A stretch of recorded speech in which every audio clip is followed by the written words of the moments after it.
Hello and welcome to the Yggdrasil podcast. I am your host, Ratatosker. I'm very happy to have Rurikhan back with us today. Hey, Ruri. Hey, Ratatosker. Thank you very much for having me.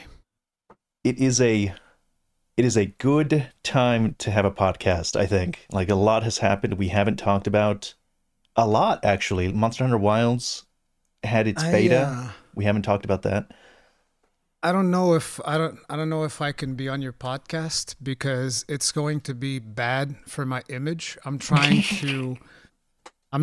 to reform myself, and I'm trying to make sure that people understand that all of this longsword hatred is just a meme, and then I come on the podcast of the person that makes a video asking for nerfs to the longsword, and I don't know. I think it's just bad for my image. I don't know what I'm gonna do. That video that I made got a lot of bad reception. It was Don't say. I got a lot of flack for that video. I even had bad press outside of it. I think Peppo, speedrunner, the longsword speedrunner, he made a. I listen. I know him in person. Okay, good guy. He Like posted Peppo. he posted a thing where he was like, what's that thing when you post something and it's about somebody but you don't mention them? There's a term for that. Wait, a quote tweet, but he didn't quote you. I guess like it was he was just he was saying, oh yeah, the longsword hate is starting That's up, like and I'm assuming it's that's like Twitter warfare. You know, when somebody quote tweets you with a picture instead of the actual quote. No, tweet, no, it that's wasn't. like a form of warfare. I wasn't mentioned at all. I wasn't mentioned at all. He was just talking about, longsword hate generating, and I posted a comment on his tweet, and it was like, you should watch my video. I think you would agree with a lot of stuff in the video. But Nah, he just wants fast times. He doesn't care. he doesn't care. I'm joking. Like I said, Beppo's a really nice guy. I enjoyed hanging out with him at Gamescom. So I'm sure that if the two of you were to speak, you could probably reach some kind of an agreement about, like, what is better for the weapon.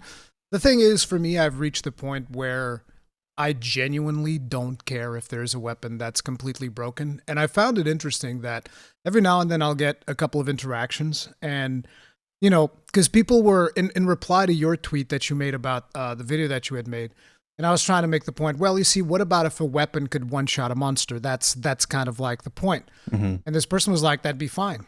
I was like, "Oh, okay." All right. Well, If that's the argument we're making, I mean, there really is no reason to even talk about it. well, the point of my video wasn't even that the longsword was overpowered. I think a lot of people just didn't watch it, and they saw the title, Yeah. and they commented on it. But like I never said it was overpowered. That's You not were the talking about the convenience of the weapon. yeah. It's not even about one of the kinds of comments that I got was like how it's good for newcomers, but it's really not good for newcomers because the weapon basically works the same. There's not that many changes to the longsword from Monster Hunter World and Rise to Wilds. It basically works the same. It's the skill ceiling that has been lowered, not the skill floor, in my opinion. That's one of the things I was talking about in the video. A lot of the more nuanced points in which the longsword is vulnerable, it's not so vulnerable anymore. Has hyper armor during the spirit thrust, has hyper armor during spirit release. You can roll out of the Helmbreaker. You can chain spirit slashes together and then do normal attacks and then continue on that point in the spirit combo. Just a bunch of little things that make you less vulnerable, and it's less to think about for a high level longsword play, which is something I enjoy. And so that's basically the point that I was making. I was like, hey, some of these pain points have been eased, and I liked those pain points. It made me think about what I was doing and when I'm vulnerable and when I'm not. But I guess the title was just too much for people. They saw the nerf longsword thing, and it's like, made people rabid. I really think I should have named the video something else, and people would have probably been more receptive. It's always a balancing act when it comes to making a title on YouTube. It's so hard. Like, to me nowadays, and this is probably going to surprise a lot of people, it's harder to make the title for the video than the video itself. Because, like, from a creative standpoint, I usually know exactly the videos that I want to make. I'm like, I want to make a video about this, I want to make a video about this, I want to make a video about that. But the thing is, how am I going to sell this to the YouTube algorithm? And that's where the artistry of making the title comes in. And that is where I suck. I suck because I suck at writing. I'm not good at writing, not good at making titles. I almost wish that I could be like, do you know Moist Critical, Charlie?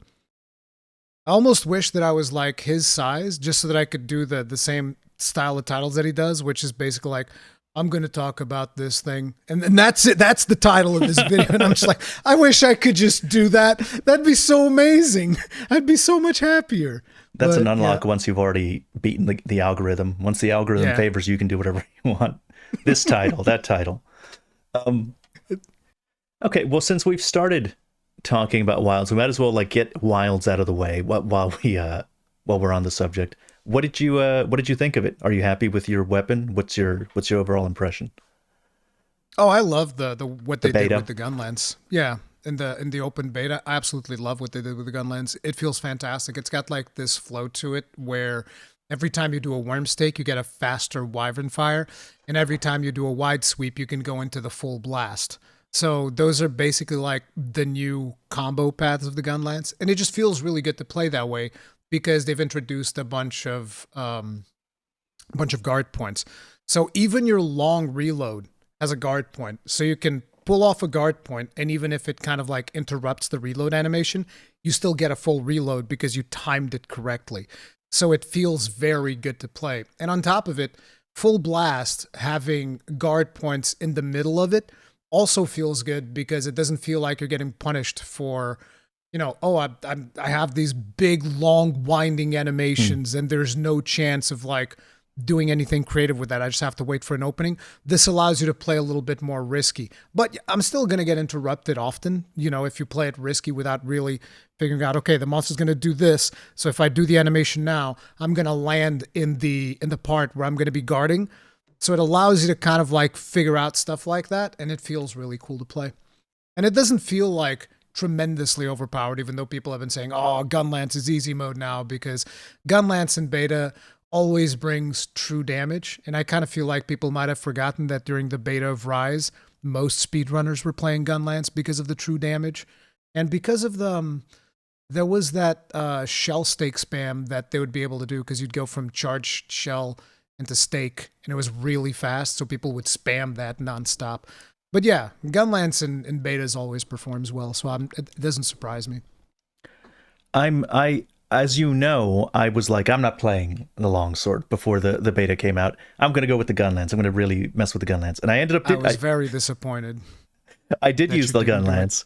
I did play with the gun lance. In fact, I learned most of the melee weapons. I think all of the melee weapons actually, well enough to kill Ray Dow at least. And I liked the gun lance, but the gun lance has a perfect guard now, and I really wasn't expecting it to have a perfect guard because I guess I knew kind of that it did have it from trailers and stuff, but every time I did it, it's like, oh, this is kind of like a counter, and I kept doing it. It's like, oh, this feels very countery, and I'm like, if I'm going to be countering anyway, I might as well go and check out how the longsword is doing, and it lured me I back mean, in. It lured me back. I couldn't resist. I have a every problem.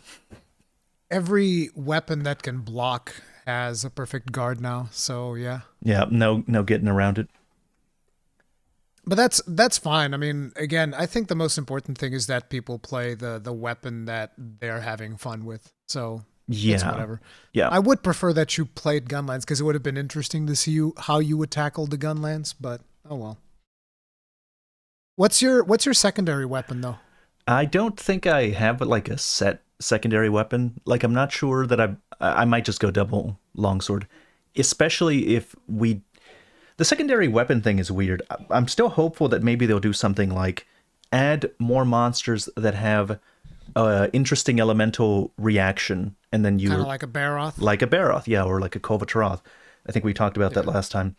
And so that's really my hope that there's something like that implemented across the roster. Not necessarily every monster, but a lot of them. And if that's the case, then there's it's great reason to bring different elemental weapons to each fight. Yeah. For me, I have like It's either going to be another Gunlance, and the reason why it's another Gunlance is because Gunlances play very differently depending on the type of shelling that you have. So technically, it's almost like having a different weapon. If you have like, oh, I'm going to take a wide shelling Gunlance and a long shelling Gunlance, even though we don't know exactly how long shelling and wide shelling are going to play in Wilds. But that's like the vibe that I have. So that's like the strongest one. Another one might be the Charge Blade, because I've always liked Charge Blade, and Charge Blade is probably going to synergize really well with the skills. And the very big surprise for me is that I'm also considering the Hunting Horn. The Hunting Horn is so much fun. It is so much fun. It is ridiculous. That was the biggest surprise of all the weapons for me, because usually I don't vibe with the Hunting Horn that much. I kind of liked it in Rise and Sunbreak because they made it simpler, and I know that for Hunting Horn mains, this is blasphemy. They didn't like, yeah, it's blasphemy. they didn't like the Rise and Sunbreak, and I understand why. But I feel like in Wilds, it's not as simple as it was in Rise and Sunbreak, but it still feels more accessible and really, really fun to play. Like every time that I was playing Hunting Horn, I just feel like, oh, I'm just having fun. This is just fun. I'm just beating on this monster and playing tunes, and it's just fun. Because like they made it so that the performance actually feels active, whereas before in World, I always felt like, okay, so I'm going to play 3 notes, and then I'm going to perform, and then I'm going to encore. And I know that this is not the most effective way of playing the weapon. My understanding is that usually you play one music and then you perform and then you encore and then you play another one. But I was like, I don't like doing that. It takes too long. You have to spend too much time playing all these tunes. Yeah. Right. And in this one, you can actually just, no, I'm going to stack up all of them and then I'm going to like beat you and keep beating you and performing and encoring and it feels great. And there's a rhythm game to it. Did you know? No, I didn't. Yeah, there's an actual, you're not just supposed to mash the performance, which is what I was doing initially. But when I started looking into the actual moves of the weapon, because I wanted to make like a beginner's guide, kind of like to get people into the weapon real fast. It's not a full-on guide, but something like, hey, here's a way to play this weapon so that you can go and have some fun in the beta, right? When I started looking into it, I was like, wait, what? This is kind of like Perfect Rush. So there's an animation point at which you're supposed to perform, and that makes it so that it deals more damage. And this also applies to the focus strike on the weapon. You can play notes during the focus strike, and there's a timing to when you play those notes, and if you get the timing right, you'll deal more damage. There's also, you know that little dance thing that it does, and it drops the echo bubble? You can also input 3 notes while you're doing that. So there's like actually a lot of mechanical depth that's going to differ the players that are just like going in there, playing a couple of dudes, having some fun, and the players that actually know how to use the weapon. And it is a massive difference. But it just feels way more fun than it's ever felt before, particularly because of the changes to performance, I feel like. Are there any that you didn't like? Because I think I saw your video about the insect glaive. How do you feel about that one after spending so much time with it? So I actually, insect glaive is very hard because there's a lot of people who feel very strongly about the insect glaive, and they're very quick to attack, you know, the stuff that I was saying, when in reality, I'm kind of neutral on it in a lot of the things. It's like, I like the new playstyle. I think it's fun. And when it comes to like the bounce, I guess that in one of my videos, I was like, I don't care that they removed the bounce, or I actually like that they removed the bounce. But the more I think about it, the more I'm like, actually, I'm super neutral. Like, if it had the bounce, whatever. If it doesn't have the bounce, whatever. Yeah, it's that's like, how I feel. I've used the bounce in the past often, and I thought it was fun. It's really fun to just like bounce off of the monster, but it also did allow me to ignore a lot of mechanics. Now, a lot of people are quick to bring up, well, so can bow guns, and so can other weapons. Like, people are even bringing up, you can just ignore all the mechanics with your gun lance by hiding behind your shield, which just tells me, so you've never played gun lance, is what you're saying. Because like, try blocking something that Fatalis does, and then or good luck. Latreon or anything, any of the big stuff. Exactly. There's actually there's a reason why, if people look up the really good gun lance players, one of the things that they'll learn is that they don't really invest in blocking. They invest in evade window, because blocking is not as big of an advantage as a lot of people believe. But regardless of that, it's like, I'm neutral when it comes to the bounce. So I like the way that the glaive plays. The problem with the glaive is, like I said in my video, is that the controller inputs are absolutely terrible. Like, I don't know if they were playing mouse and keyboard, because mouse and keyboard is now supported natively on PlayStation 5 on the beta that we played, and I'm assuming on Xbox as well, because you can just plug that in. And they have the option for you to play with mouse and keyboard. And it makes me wonder if people that tested Insect Glaive were playing mouse and keyboard, because anybody who looked at the way that you do inputs on a standard controller could tell you that, like, this is terrible. This is a terrible experience. Like, how am I going to be holding down B and then pressing Y at the same time whilst trying to aim the camera at something? Yeah. It just doesn't make sense. So once I enabled the paddles, because my controller has paddles, and I started playing with paddles, I was like, the weapon actually feels really fun to play, because you can just keep holding down the charge button while looking around. Yeah, while you're looking around and while you're doing attacks and whatnot. The thing that I actually liked doing would be I would go up into the air, and then I would do the helicopter move without the bounce. And then midway through sometimes I would also do the little dodge thing in the air to kind of like position better.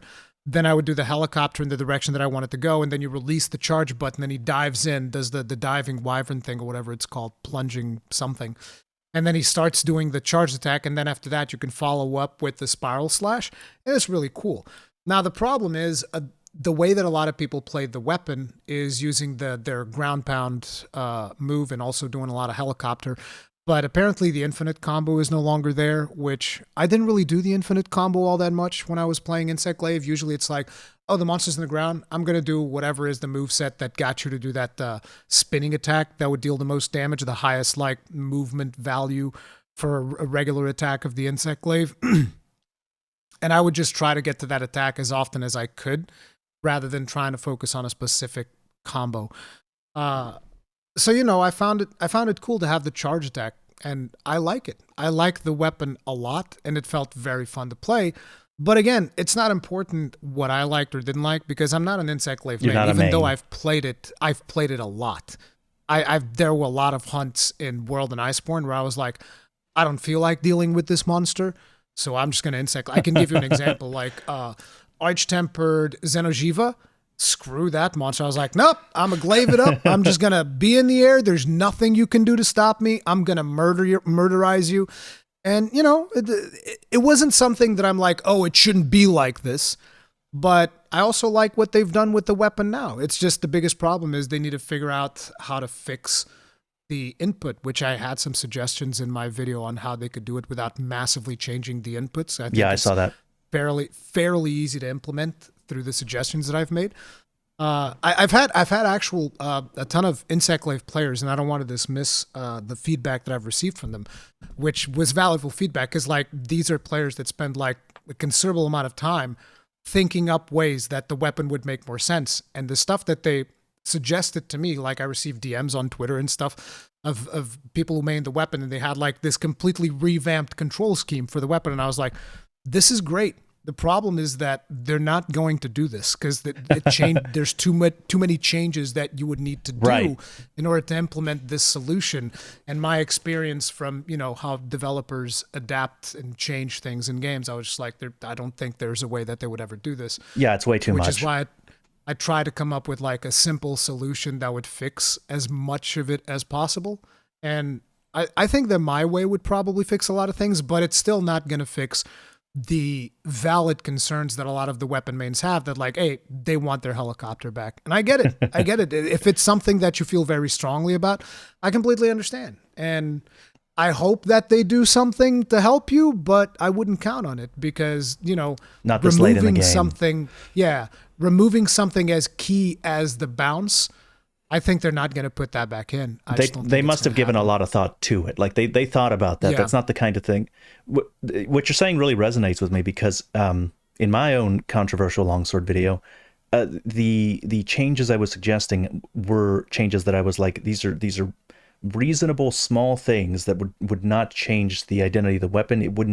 It really wouldn't be hard to implement. They could flip a few parameters, flip a switch and not allow a certain thing to happen after a certain thing. It wouldn't be hard at all.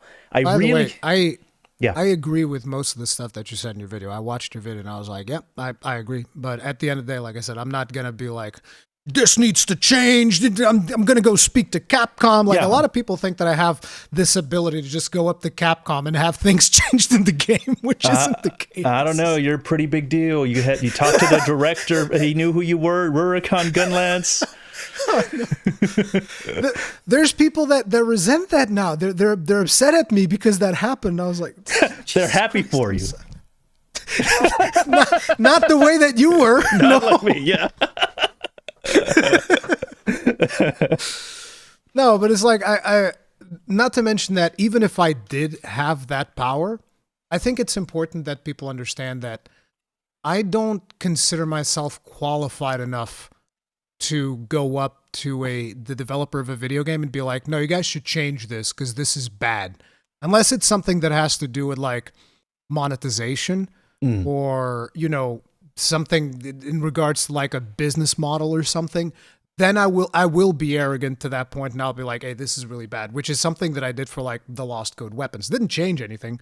So that tells you how much influence I have, right? But I did voice my opinion on the Lost Code weapons because I thought that was a bad thing. I'm like, I don't agree with this. I think that this is bad. But when it comes to like mechanical things, I think it's very hard for me to sometimes come up with stuff that I think like, oh, like for instance, we should definitely have the bounce back. Like there might be reasons why they haven't done it. Like one of the things that I rarely see people talk about, I don't know if you noticed that, but I mean, you should have because you played glaive in Sunbreak. So you should have noticed that the hitboxes of monsters for Rise and Sunbreak, they were a little bit more vertical than they should, right? Do you notice that?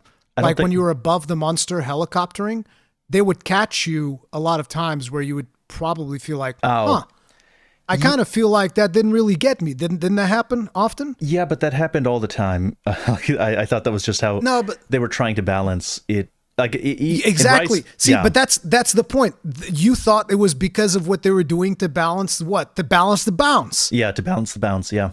That happened all the way throughout Rise. Whereas like in World and Iceborne, I never felt like the hitboxes were quite as unfair from a vertical standpoint as they were in Rise and Sunbreak. Because like if I would pick up the glaive in Rise and Sunbreak, there were often times that I was like, does that hit really need to hit this far into the air? It just felt like they were like, we know what you guys are doing up there with your little bouncing helicopter. We're not going to let you keep getting away with it, So that might be one of the reasons maybe the hitboxes aren't going to be quite as punishing from a vertical standpoint. And if they allow you to bounce, that could be a problem. But again, I don't know if that is the case or not. Why they took it away. Yeah. Okay. I think we've spent enough time on Monster Hunter, way more than I thought we were gonna. Let's talk about Monster Hunter adjacent awards. Most anticipated games. Do you remember what those are? Most anticipated games. Yeah, I have the page open. Okay. So I want to talk about a couple of things before we. And I mean, I know that you've betrayed us. No, I can't believe that you would do this. You have to understand, brother. You've betrayed the Monster Hunter community, Ratatosker, and you shall pay for your sins, for your transgressions. But I want to start by talking about Death Stranding, actually. So let's just say the most anticipated games are Death Stranding 2, Ghost of Yote, Grand Theft Auto 6, Metroid Prime 4 Beyond, and Monster Hunter Wilds. Now, Death Stranding is a game that is super interesting to me because at the time, I actually received an early copy of the game, and I was able to play it 2 weeks in advance, and I played the whole thing, and I was like, I really liked it. I had a lot of fun. Now, I figured that the reason why I liked the original Death Stranding so much is because I also played Elite Dangerous. And there's this thing that you would do in Elite Dangerous that we'd call space trucking. I mean, you do this in plenty of space games. But the idea is you go to like a space station and you'll pick up like a commodity, and then you'll go to another space station where that commodity is more expensive, and then you'll sell it. And then you start doing this route of like, oh, I'm going to go here, I'm going to pick up this thing, and then you upgrade your ship, and now your ship can carry more of the thing. And then you go back and you pick up even more of the thing, and then you go to the other station and you sell it, and now it's even more profit. And then you upgrade the ship, and now the ship can go faster. So you can do this even faster and pick up the thing and take it somewhere else. And I love doing space trucking in in Elite Dangerous. I understand that for a lot of people, they think about that and they're like, that sounds boring as hell. To me, I love that. I love like the notion of like, oh, I'm upgrading my spaceship and now I can carry more things and go faster and avoid detection. So maybe I'll even start doing like smuggled goods and whatnot. And Death Stranding. Hang on a second. Hang on a second. My cat is at my window. Give me a moment. Mm-hmm.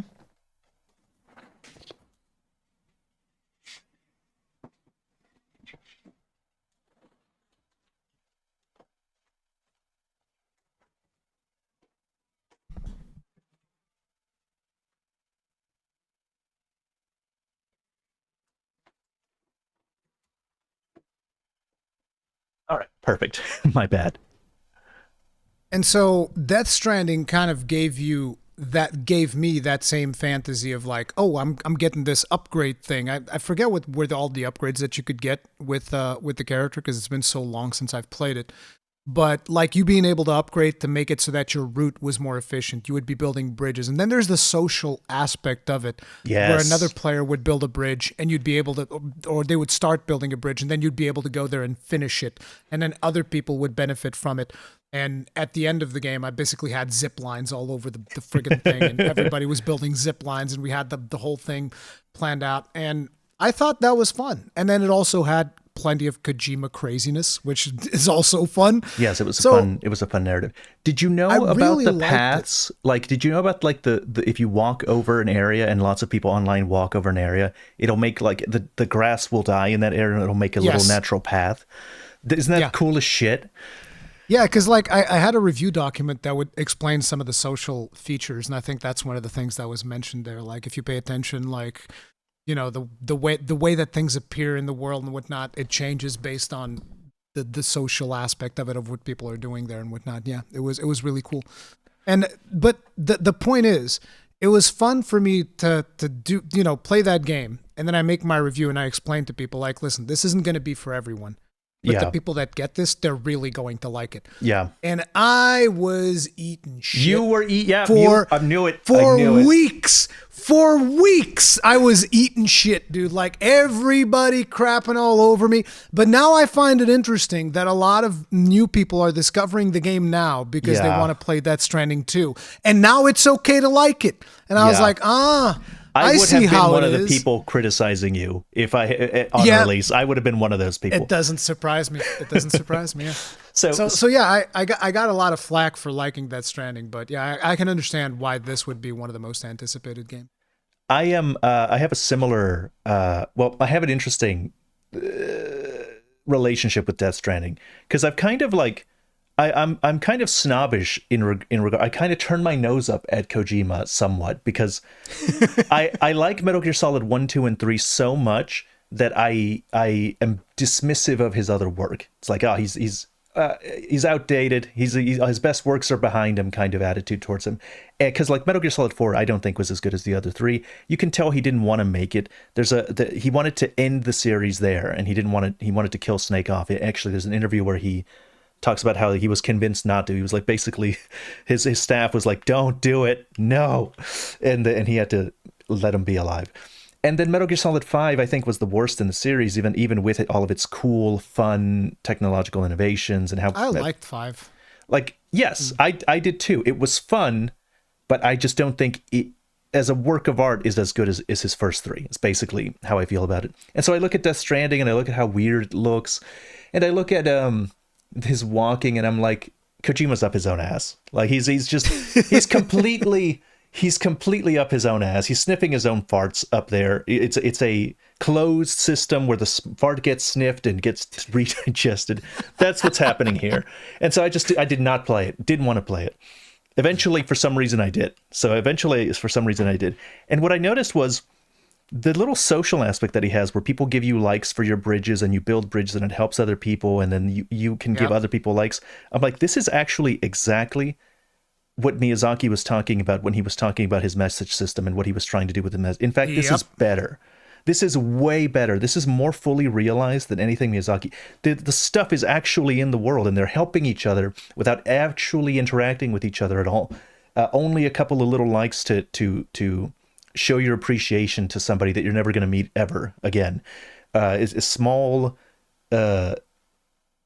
chance encounter. It's really cool. It won me over. Plus, I kind of just like the slow gameplay, even the slowest gameplay at the very beginning, where a lot of people were like, well, it starts slow and then you get the cars and it becomes good at some point. No, it was good to begin with. I like walking slowly over long distances before you have any of the upgrades or any of the stuff. That was cool too. Putting your stupid little ladder over stuff and over little rivers and climbing up. Wonderful game. And then you also have to remember you are literally throwing piss grenades at monsters, and how hilarious is that? Yep. Have a piss grenade. That's nice. I'm glad we agree. What? Yeah. I think Death Stranding definitely deserves it. What about what you think it deserves most anticipated? Oh, no, I mean winning? No. I think it deserves the nomination. Okay. Yeah, I can understand the nomination is what I'm getting at. What about Ghost? As a matter of fact, by the way, there's a game that is not in here that I would like to have seen here too. Which one? Crimson Desert. Oh, I've seen some of it. I'm not sold on it yet. We'll see. I played a little bit of it at Gamescom, and I was like, "Ooh, there's something cool here." I think there's a lot of cool stuff in that game, but we'll see. Yeah, the flashing effects kind of were off-putting to me, but I could see myself liking it if we get to see more. Yeah. Right at the moment, I'm not sold. But to move forward, what about Ghost of Yote? I really liked Ghost of Tsushima, and when Ghost of Yote got announced, I saw a lot of people coming out of the woodwork to crap on Jin Sakai, which I was like, oh yeah, I think I saw that. Yeah, so I don't understand why people felt the need to crap on Jin Sakai. I'm curious to see what Yote is going to be. I would like to have seen more of Jin Sakai because he's an awesome character. But yeah, I'm down to play Ghost of Yote. I think it will be really fun. Yeah, I enjoyed Ghost of Tsushima. I didn't like, oh, it's the greatest thing ever, but I really did like it. I did like the story, and I did like Jin Sakai. I'm surprised that there was any kind of, do you know why people were shitting on Jin as a character? Like why would they do that? It's because of the culture war. What does he have to do with the culture war? It's because the new protagonist is female, and so people are like, finally. I was so tired of the other male protagonist because he was a garbage protagonist, and I was like, "Wait, what? Like, how can you be a fan of? How can you be a fan of the? How could you be looking forward to it and like think Jin Sakai is not good? Like, how are you a fan of the initial Ghost of Tsushima and be like, oh, finally now the game can be good because that's silly. Like obviously, it's being a girl doesn't make the game bad or anything, but there's no reason to take that out on Jin. He didn't do nothing. Yeah, exactly. But yeah, I'm excited to see what Ghost of Yote is going to bring for sure. Yeah. Then there's the one that's probably going to win. Yeah. Of course. Because of the normie population. I still refuse to accept that. We need to fight. We need to fight tooth and nail. Got to fight. Got to go to war. And you've already fractured it. I've already fractured the whole thing. But yeah, it's like, do you feel strongly about Grand Theft Auto 6 at all? No, I don't think I'll even play it. Yeah, same here. Probably. It's I don't care. It's whatever. Metroid Prime 4 I'll be interested in. I'm kind of sad that Nintendo hasn't released the other Metroid Primes because I wanted to replay them all in preparation for 4 because I never played 3.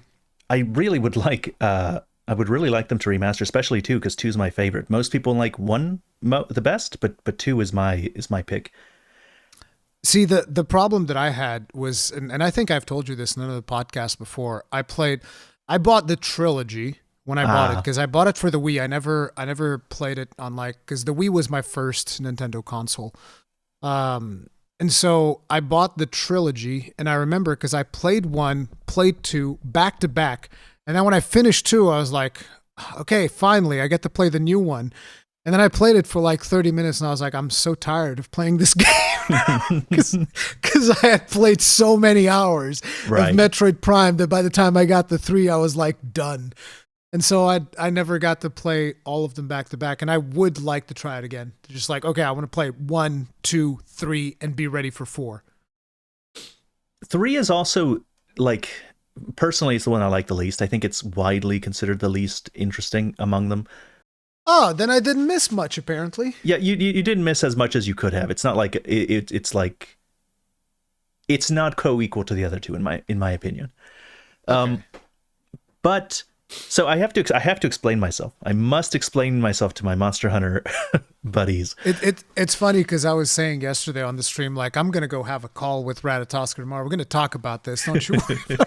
People probably didn't get it, but I was being quite literal. The category is most anticipated is the thing.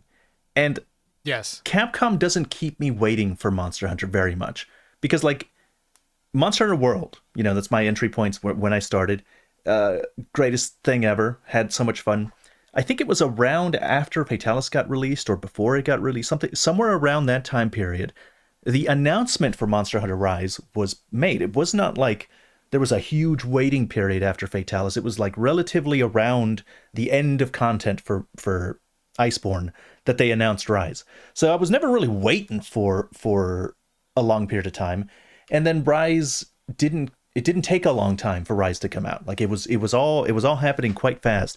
And so then Rise ends, and it's not a huge amount of time between the end of Rise content to Monster Hunter Wilds that we have now. So I'm never like anticipating it. Like I don't go 8 years waiting for the new thing to show up, which is not the same of what I can say with Metroid Prime 4, with it getting delayed and having to restart and rumors about it for years and nobody knows if it's ever happening. Like when you talk about, like, I've been getting edge with Metroid Prime for a decade. So that's why I think it deserves it. I can see you're trying to rationalize it. I don't care. I don't care. Okay, I'm not gonna forgive you. Like you can give me all the platitudes you want. This means nothing to me. Please, okay, brother, you don't understand. You have failed us, is what you have done, sir. You've the doomed emperor us. is not. The emperor is not proud of you, and the emperor shall not provide for you specifically. Yeah, you're right. Grand Theft Auto 6 is going to take it just because of me. Exactly. It's your.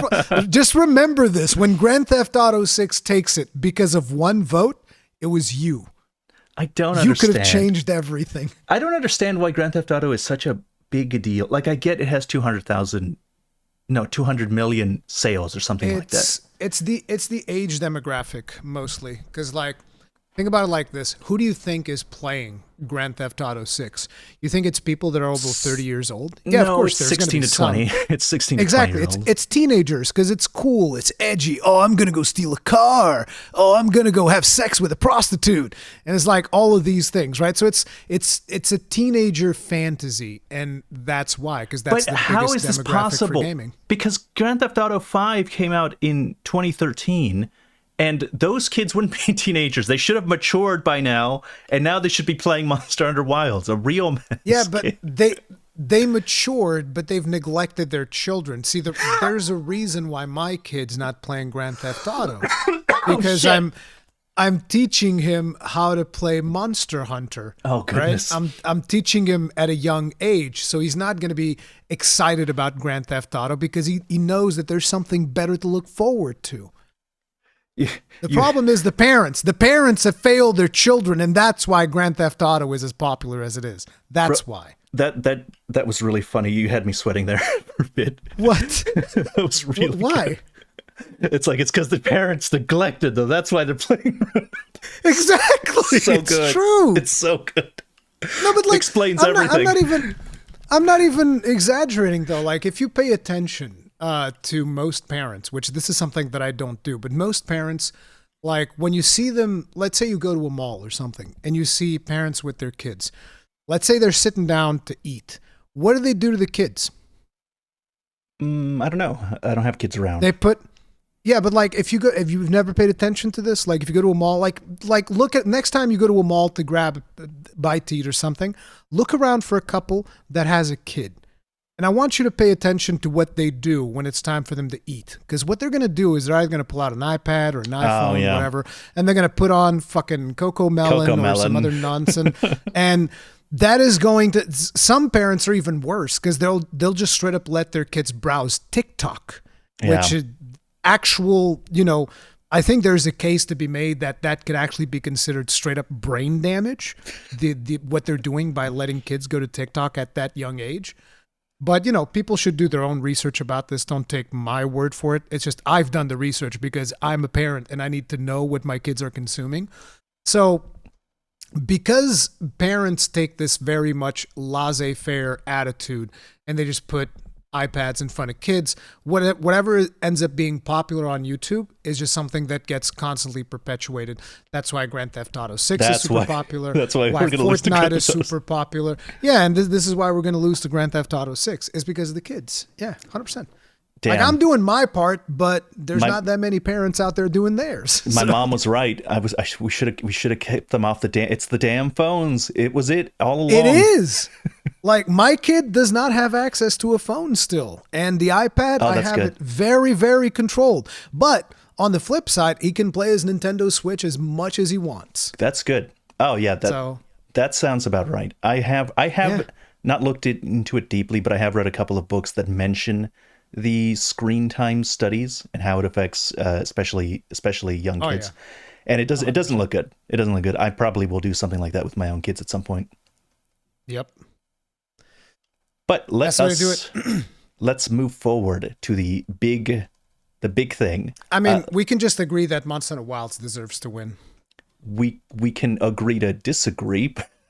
But can't believe you're still doubling down on your betrayal. I'm trying to throw you a rope and you keep throwing it away. Okay, you're throwing me a rope and I'm hanging myself with it. Exactly. Game of the year.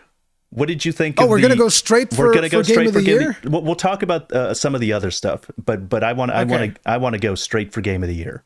What do you think of the nominees for Game of the Year? So I've heard nothing but good things from Balatro, so I think it's fair that is there. I haven't played it myself. I want to play it before the actual Game Awards so that I can form an opinion on it, because I would not have expected it to be in the category. But unlike a lot of people that I've seen on social media yesterday, I don't necessarily think it doesn't deserve it. Like, the amount of praise that I've heard for this game is phenomenal. So they're definitely doing something right. Yeah. I don't know. Have you played it? No, I haven't, but I do think I'm happy with it being there. I have seen massive universal praise, and it's a good thing for, like, it was developed by one guy, so it's a good thing for things like that to also be eligible. It doesn't have to be giant AAA cinematic or non-cinematic experiences. That lots of different games should be eligible, so I think it's a good thing that it's there. So now I have to rely on you. but it shouldn't win? Why not? Because it's nominated. Because it's got to go to Shadow of the Erdtree. Okay. Whoa, okay. So we got to slow down. We'll talk about that. Yeah. So first I need you to tell me about Final Fantasy VII Rebirth, because I didn't get to finish it. And the reason I didn't get to play as much as I wanted to. I've spoken about this. I don't know why Square Enix, they don't like me. I don't know what is the deal behind that, but I know that they don't like me. And what ended up happening was I tried seeing if I could get an early access code to Final Fantasy, because Final Fantasy released on the same day that I left for the UK to go check out Dragon's Dogma 2. It was literally the same day. And because of that, you go check out the game, you start working on coverage and videos that you want to make about the stuff that you've seen and all of that. And by the time that I got back to it, like, I was completely lost in the sauce and I had other things that I was checking out, right? But I've played a good, 10 hours of it, give or take still. And I like it. I think it's a ton of fun, but I want to hear from you, because you played the whole thing, right? I played most of it. Well, I played... You didn't finish it? No, I didn't finish it. I watched the ending. I got fed up. I got fed up with all the mini games and side content. So you were overwhelmed with the side content. Too much side content, and it's not even just the side content. It's also the main content feels like side content. There's a lot of mini games in the process of just clearing the game, and I just wanted to see what was happening in the story. So I didn't finish it. I wasn't. How many hours? How many hours did I play? I don't know anymore. Maybe. Okay. Yeah, I couldn't tell. I couldn't give you an accurate estimate. I played a bit. Like, that's not a particularly good endorsement of it for a Game of the Year. No. So here's my opinions of it. I think that It's very pretty. It's very good looking. Its character designs are obviously top tier. I think I like the voice acting for the most part. There's a couple of ones I don't, but for the most part, I think it's great voice acting. And it's very nice to see Tifa and Aerith and Cloud, and they're all cute, and they're chatting with each other. It's a nice thing when it comes to its character-driven stuff. But I hate its story. I hate the story. I hate the ending of the story. I hate it so much that I really only have one enemy this game of the year, and it's Final Fantasy Rebirth. I don't want it to win. If anything else wins, I won't even be upset. Like, it's on site with me in Final Fantasy Rebirth. I think that the way that they ended the story is cowardly and not. It's a travesty. They didn't go far enough into it, is what you're saying. I don't want to spoil, since you probably still want to play it. Yeah, I do want to play it at some point. I just will say that I really am dissatisfied with the story, and I don't want it to win any accolades in any category as a result. That's how strongly I feel. Okay.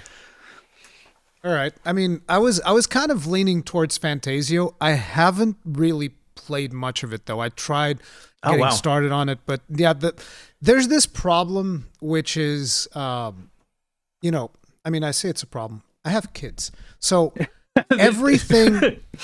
No, the thing is, the only times that I have where I get to play a video game is if I'm streaming it. As if you're streaming almost. It. Yeah. Almost exclusively, I have to stream a video game to be able to justify the time that I'm investing in playing it, because otherwise I should spend time with my kids. And my son in particular is having some aggression problems in school. He's beating everybody up, so I gotta keep tabs on that. But and so I wanted to start playing Metaphor, but it came out at the same time as another game. I forget what game it was that I was playing when this came out. Wait, didn't the demo came out around? No, it didn't came out around the time of the beta, did it? No. No. Metaphor did There was another game, though. The demo for the beta did come out, but it wasn't like right away. Like you had a bit of time for Metaphor, but like just barely enough to finish it. Oh no, I think I know what it was. I was playing Wayfinder. Okay. I think Wayfinder came around at the same time as Metaphor, and I was very invested in Wayfinder, so I wanted to see that through. I wanted to play version 1.0 of Wayfinder.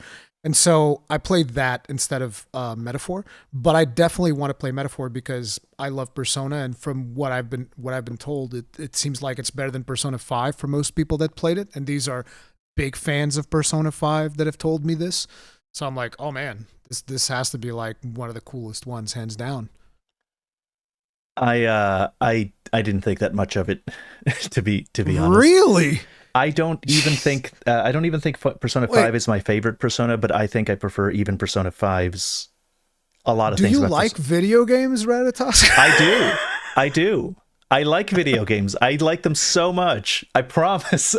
I'm not just saying that. It's just I don't know, man. There's a couple of I wish you had played it, because then we could talk about it. Talk about this. Yeah, I know. I'm sorry. I'm very bad at keeping up with some of these things because of my lack of time, which kind of sucks.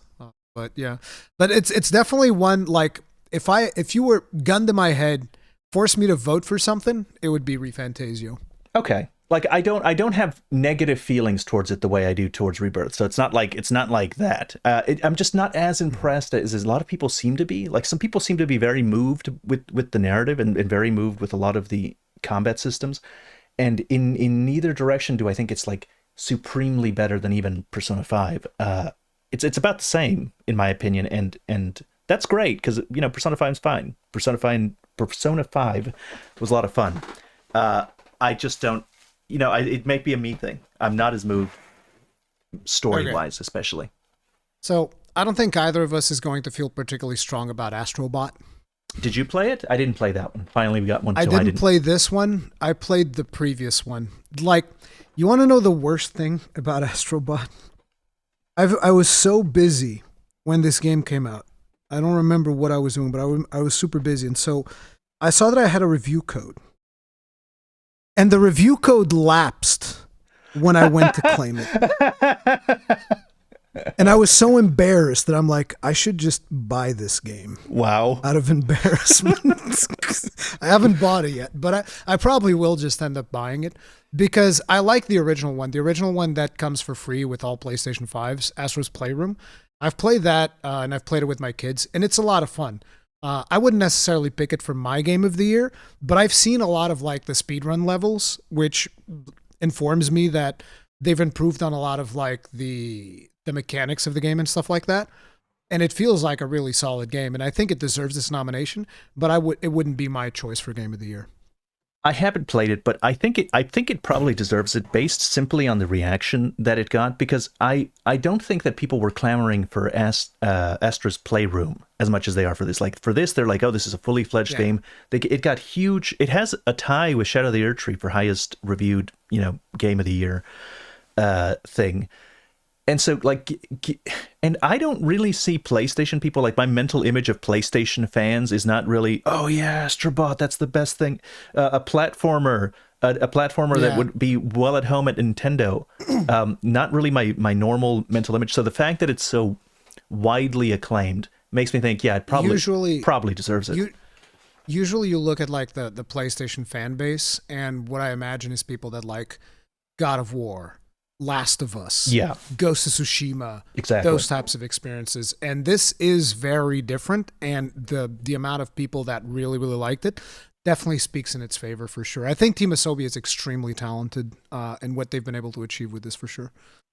But that leaves us with, before we get to the real controversial one. Let's talk about Did you finish Black Myth Wukong? I did not. Did you?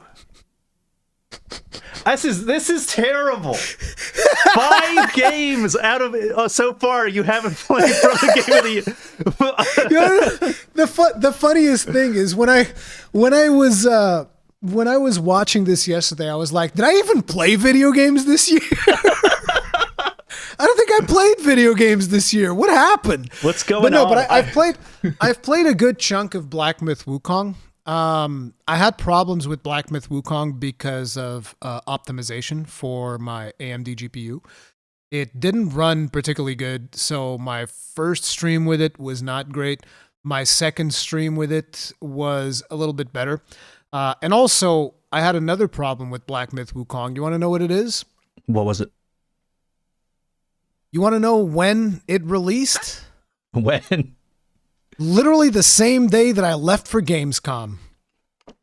You do have a lot of bad luck with scheduling issues. Yeah, this year I had a lot of like problems with scheduling issues. So because of that, what ends up happening is when you're trying to stream it afterwards, people have already seen it. People aren't tuning into the stream, so I can't really justify, Continuing. Oh yeah, let me just take a massive hit in the algorithm so that I can play this game that I really want to play, because I did really want to play it. But what I've played of it, I think I've done all the way up until close to the end of Act 3, I think.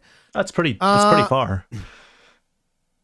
So what I've played of it, I liked. I thought it was pretty fun.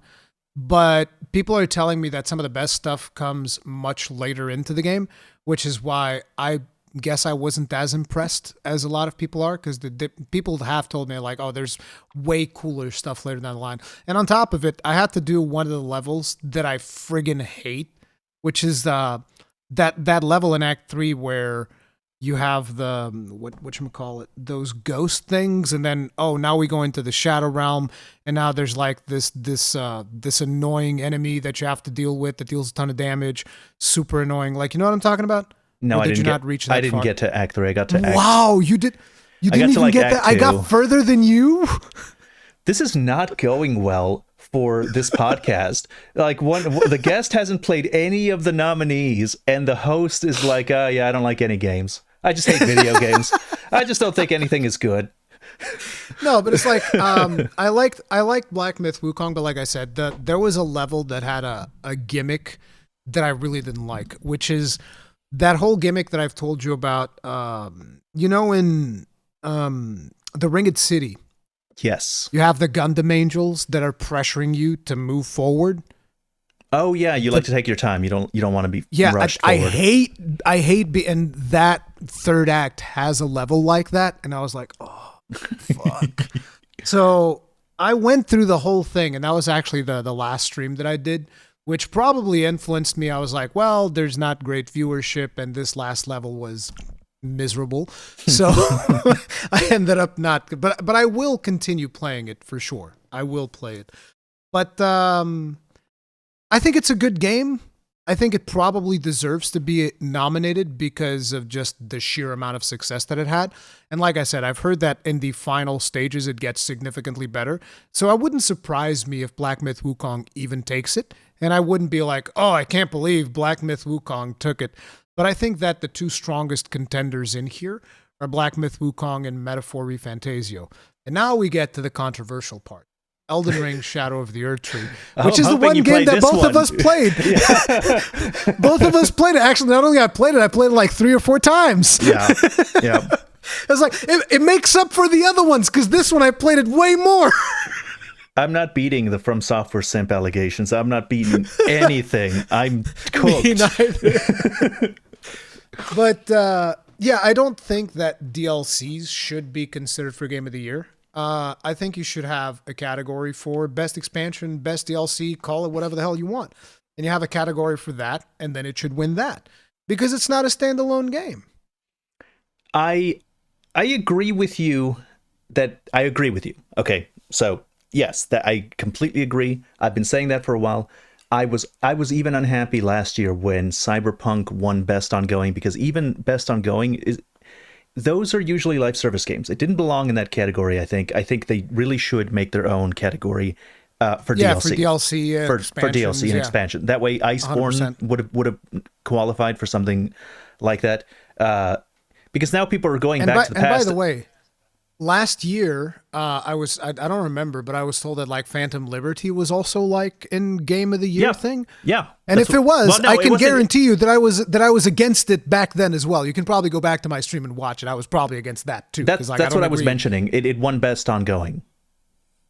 No, but it was also eligible for Game of the Year. Well, there was a little blurb on their FAQ, and they were all always eligible. Apparently, like they changed the FAQ recently, but before that, there was another one for Best Ongoing, and that one kind of, if you read the wording on that one, it implied that the DLCs were always eligible for all categories. It wasn't something they just changed now. Yeah. They just further clarified it.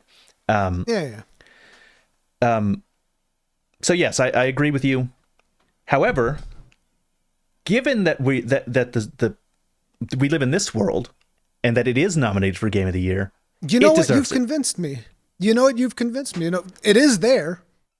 Yes, it's there. So fuck it. Yeah, I might actually vote for it. Yeah, I think it deserves it based on it. I agree that in the future we should change this, but it's here now. And for me personally, it's not even about this. Like, it's not even about this. For me, it's about being spiteful and getting revenge for Dark Souls 3 losing Best RPG to Witcher. Oh my God, you are so right. No, you're right, dude. 100%. Yes. I agree. Yep. Yeah. We need to stick it to him, dude. We need to fucking stick it to him. Once the scales are balanced and justice has been served, then we can move forward in the future hand in hand with the CD Projekt Red, because I don't hate The Witcher. I don't hate the Witcher games. I'm making a video about this. Yeah, I agree. Fuck him. That's what you get. That's what you get for. I went and I looked. I don't think any Dark Souls game has ever won Game of the Year, and that's the real tragedy. That's the real crime. Agreed. Yep. So this is making up for it. This is making up for past wrongs. I might go back and change some of my votes in the other categories that I didn't vote for Elden Ring. Actually, you make a very good point. Wonderful. You know what? I'll make a concession. It should win all the categories it's in. Sweep. Yeah. Elden sweep. Again. Second year in a row. Second year. I've already seen so many meltdowns on Twitter of it's so people funny. that are like, because it's like, I just, the one thing that I said yesterday, and it was mostly like, I don't think that it should be there. That's my one thing. But people are like, fucking, the From Software favoritism. And it's like, They did the same thing for Cyberpunk last year. What the hell do you mean? It's not even just that. Like they beat Dark Souls 3, like the Blood and Wine DLC, Blood Soul 3. If anything, the favoritism cuts way more in their direction. And there was one tweet where the guy was like, "I'm tired of this From Software exceptionalism," and I'm like, "I don't think you're using that." The dude he wrote like an essay, right? Yeah, he wrote an essay about it. And I'm like, I don't think that word means what you think it means. First of all, like, they are exceptional. It's not true. It's not like I think they deserve it. That's all I'll say on the subject. I'm going to vote for it. I hope it wins on all the categories that it's in. Well, what other categories is it even in? Is it on Best RPG as well? Yes, it is on Best RPG. And that's specifically like the one I wanted to beat it as well, because it could beat it would get to beat. And what's the other one? Is it Best Action Game? No, it's not Best Action Game. Hang on, where is it? Let me make sure it is in Best RPG. It is in Best RPG. I've just checked that one. So the reason I wanted to win Best RPG is so that it can beat Final Fantasy VII Rebirth twice in the same awards. 2 times. Back to back. That's what you get. Yeah, I know that it's got one more nomination. I forget exactly where it is. It might be Best Game Direction, maybe. Yeah, it's Best Game Direction. I think it has 4. We'll go through it as I go. Yeah. But we should talk about Best RPG since we've already brought it up. Do you have any strong feelings here? I think I voted for Refantasio. Okay. I'm surprised you didn't go for Dragon's Dogma, because I know you really liked that one. I really like Dragon's Dogma. And again, there's always this thing where a lot of people will either call you a shill because you like a video game. It's like, I can like a video game that is maybe not the best game ever made. Or hell, I can like a bad video game. I liked Anthem.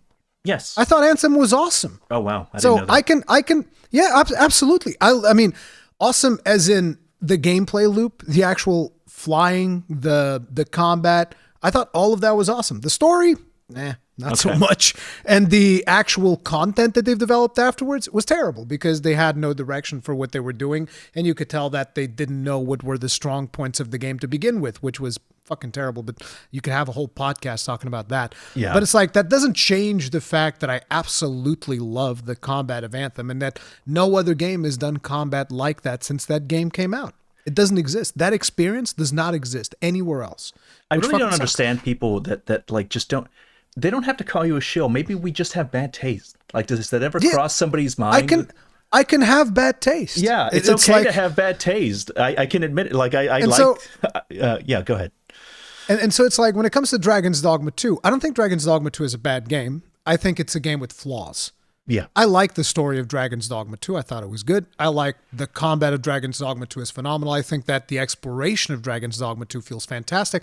The places where it falls short is monster variety.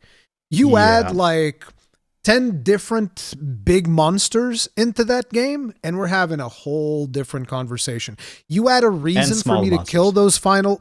Yeah, and a couple of more small monsters. You add a reason for me to fight those final bosses of the game more than once per cycle. Yeah. And we're having a completely different conversation. Because the fact that you only fight the very final monsters once, I'm just like, why? Why? These are cool boss fights. What are you doing? They were interesting. So it's like it's got flaws, and it's not like, oh, I'm voting for Fantasia because I think it's a million times better. No, it would be kind of close, even if, again, this is assuming that I like Fantasio. Yeah. Because from what I've seen so far, I think I will like it a lot when I do play it. But I think that Fantasio is probably a more complete experience, would you agree, than Dragon's Dogma 2? Yes. Yes, it's more... Yes. So that is probably why I think Metaphor deserves to win it. But there's Elden Ring is right there too. Yeah. I listed out my... So I got to say, I think you're obligated to vote for Elden Ring. It's the only one you played. Well, did you did you play Like a Dragon Infinite Wealth? No, I didn't. There you go. You gotta. No, but it's like the thing about I've decided that I'm probably not going to dive into the rabbit hole of Yakuza because I don't have time. I really want to, but I feel like Yakuza is one of those that you got to dive into the rabbit hole and just like 10 yeah, of them exactly. there.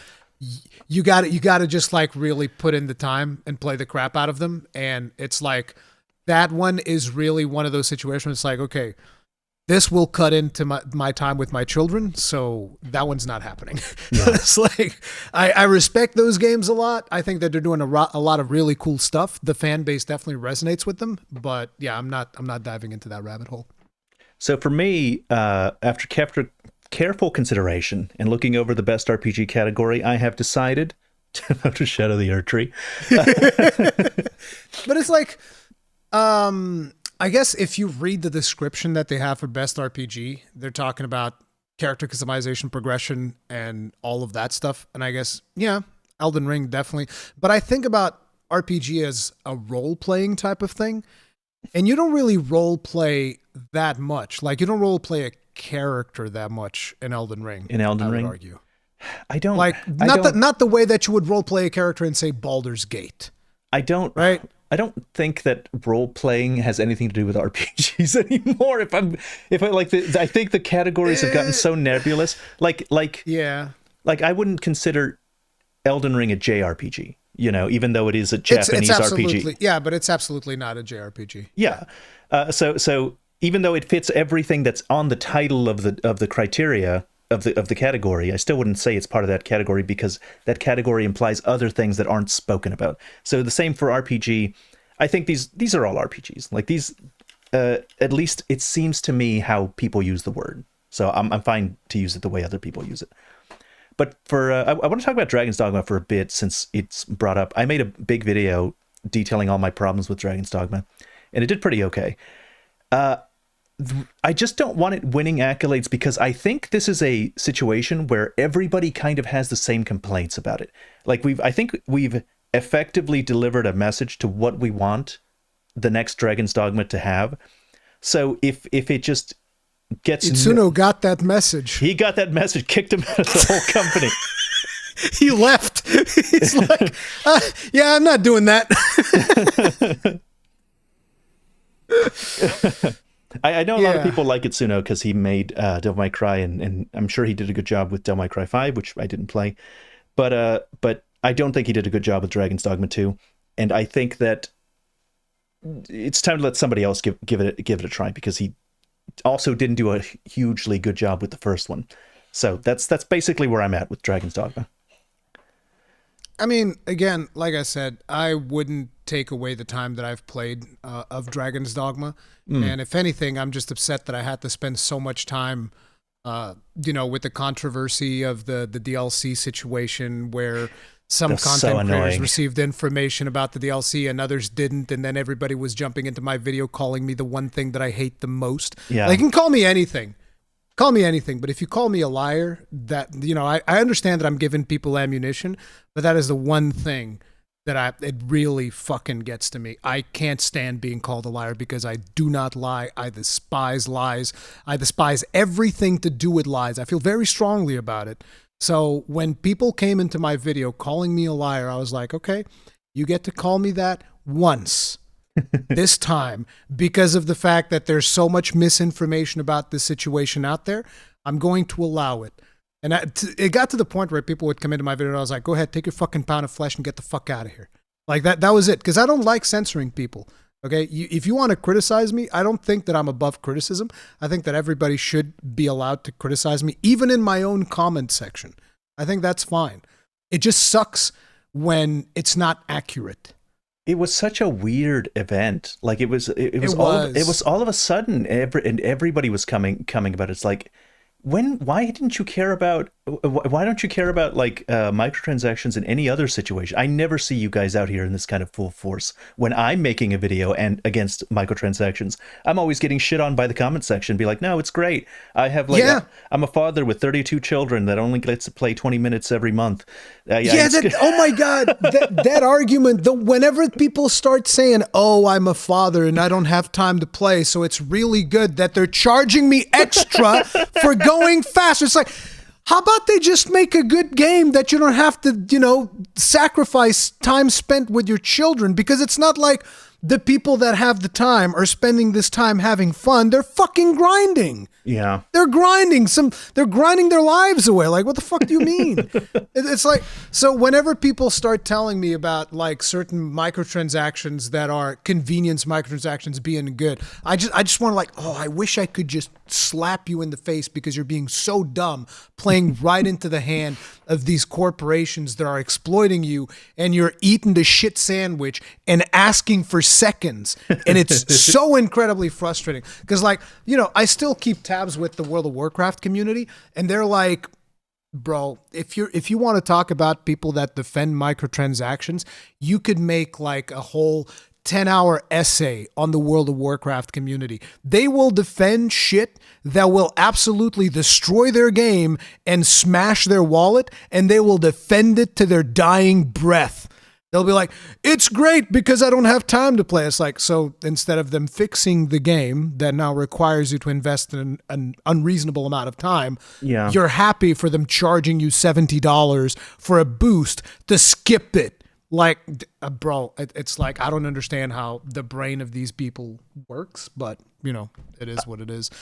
I completely like the whole thing with the microtransactions specifically is like, I don't understand why it's so hard for me to explain and for people to get that if microtransactions make up a big percentage of the revenue of the game, maybe even more than 50%, then the point of the game becomes the microtransactions. The game shifts into becoming, well, if we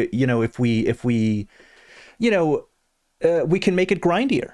Let's make it grindier. Exactly. We can make it more addictive. We can try and analyze. We can do market research to how much exactly can we squeeze out of every person, make it just slightly annoying enough for them to want to buy our stuff, and then it starts affecting the game. Like, even if it started off not affecting the game, if it makes enough money doing that, that becomes the point, and it will end up affecting the game. I don't see why people don't see that. And the thing is, a lot of people are like, oh, that's the slippery slope fallacy or whatever. And they say this like if we don't have examples, which, like I said, World of Warcraft is the perfect example of this, which starts with some very minor thing, a little bit of an XP boost here and there. And then all of a sudden it's like full-fledged $70 XP boost because people don't get it that the more money you spend on these convenience microtransactions, you are basically incentivizing the publisher to inconvenience you. You're asking them, you should make it harder for me to play your game so that I give you more money. That's exactly the way that this goes. And this is why Ubisoft has caught so much flack over the last couple of years. And that's why their friggin' stocks are in the dumpster. And I celebrate that. Did you see? Fuck them. Did you see? First of all, I want to make this comment. I think that the slippery slope should be removed from the fallacy category and added as a law of the universe. That it always happens. Not only is it not a fallacy, it always happens in every situation forever. 100%, yep. Yeah. Agreed.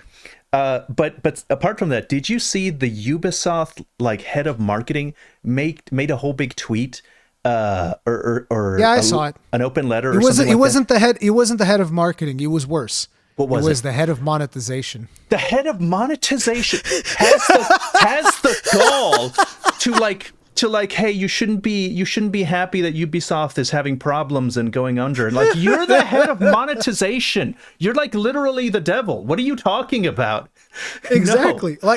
I've said it multiple times. I celebrate it every time. Every time their stock crashes, I'm popping open a bottle of champagne, and I don't even like champagne, okay? I need people to understand it, okay? I keep bottles of champagne in here just so that whenever the Ubisoft stock hits a record low, I celebrate it, okay? I want people to know that, all right?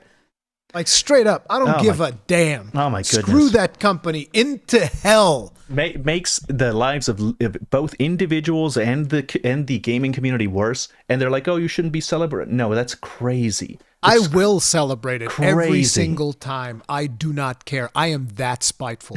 I do not care. And it's this is something that, again, I criticize because, look, I'm big into Diablo. I'm a huge Diablo fan. When Diablo 4 came out, they had the whole thing where it's 3 days early access for $90. And I made a video and I said, this is bullshit. This is absolute garbage. We should not tolerate this. And the amount of people that came out of the woodwork to crap on me, and I was like, Yeah. all right, because you guys know what? This is good for me. Like having exclusive access, because I can just buy the game because I'm making money off of it on YouTube. It's an advantage for me. I'm speaking against myself when I'm criticizing these things. Because when I streamed Diablo, I had over 1,000 people watching. Because people wanted to know if the game was good and they didn't want to pay the extra price. Like, this is good for me whenever there's early access. So I'm just like, bro, you guys want to speak against yourselves? That's fine, bro. Sabotage yourself all day long. Like, I quit. I don't care. It's like, whatever. So here's a good lead in. Best ongoing. And of course, our my God, dude. Of course, Diablo 4 right there. Best ongoing. No. Before we even get to Diablo 4, yeah, Destiny 2. How are you going to give this to Destiny 2, the game that has repeatedly fucked over their audience, the game that has the most egregious microtransactions in this industry? Like, do you know how it works with, like, say, for instance, if you want to go play the Final Shape right now, do you know how it works for you to buy it? You don't you just buy it? You buy the Final Shape, yeah. But do you also want to play the dungeon that comes with Final Shape? No, they did not section off the dungeon. Oh, it's not even just for this expansion. No. They've been doing it for years, and they're getting away with it, and their community defends them for it. Because you want to know why? Because people tell me, when I criticize this, people tell me like, oh no, you don't have to pay separate for the dungeon. I always buy it. I always get the dungeon, because when they buy the game, they buy the battle pass, and the battle pass includes the dungeon. I see. And so for them, this is just normal. And I'm just like, you people are crazy. This is insane. Imagine buying Shadow of the Erdtree and not getting what's it called? The Shadow Keep. Yeah. Imagine buying Shadow of the Erdtree and not getting Shadow Keep. You have to buy that separately with the battle pass, and you have to go grind. You have to go grind Rolana 10 times before you get to go do the Shadow Keep. Oh my God, that's crazy. Like, I have no tolerance for people defending this. No, it should absolutely not win Best Ongoing because it is an anti-consumer game. Now, for all intents and purposes, I've heard nothing but good things from the Final Shape. So the Final Shape is apparently really good. Okay. But the one that came before it, what is it called? Oh yeah, I was talking something. The Lightfall, whatever the crap. That one was garbage. Nobody liked that. Plays Destiny 2, and he hated that shit. He thought it was awful. Yeah. So how is this Best Ongoing when the previous one was shit? And it was also nominated last year for Best Ongoing, if I'm not mistaken, with the Lightfall expansion. It was also nominated for Best Community Support. Yeah, best at extracting money from your community, maybe. So that's disgusting. Diablo 4 is basically now the game that it should have been when it released. Hang on. Let me comment on Destiny 2. I played Destiny 1. I was a big fan of Destiny 1. I hated it even back then. I thought it was scummy and weird, but I was addicted and I played the shit out of Destiny 1. And throughout all of Destiny 1, it's become so much worse. I'm glad I never hopped onto the Destiny 2 train, because you got all the content for free in Destiny 1 until they introduced, they didn't introduce monetization until deep in its life cycle, and I think you got even the major dungeons like Oryx, it was the biggest deal. That was free. I'm pretty sure this whole thing we've been slowly gotten boiled to think that this is normal. This was not the case even just a few years ago. This is not normal. And the thing is, I just feel like whenever I speak to anybody from the Destiny community, I feel like old man yells at cloud. Yeah. So I just okay, you guys want to be exploited by these people, you go be exploited. I'm still going to look at them just the same way that I look at Ubisoft. They need to burn to the ground, and that is the only way to go about it, okay? Because, and the thing is, the reason why they need to burn to the ground is because the people that are causing the problems for Bungie are not the developers. The developers are passionate about the game. The developers are actually warning the leadership of the problems that the game has. The leadership is ignoring it. The leadership are the ones that are making all the mistakes, but the people that are paying are the developers. So for me, the only way to fix this, burn it to the ground, because the leadership's never going to be held accountable. So you might as well just burn it to the ground. It's the only way. There's no way to fix it. It's just that simple. But yeah, I don't know if you want to say anything else about this. No. Let's move on to Diablo. So Diablo right now is the game that it should have been when it released. It now has an adequate amount of content and all of that. And this is like season 4 or season 5. I forget which season they're on. And they still haven't done right by the players that they screwed over with the dark pattern, which is the reason why I stopped playing the game, because they screwed me over with the dark pattern. And I'm never going to live that down. I think that they're a trash developer.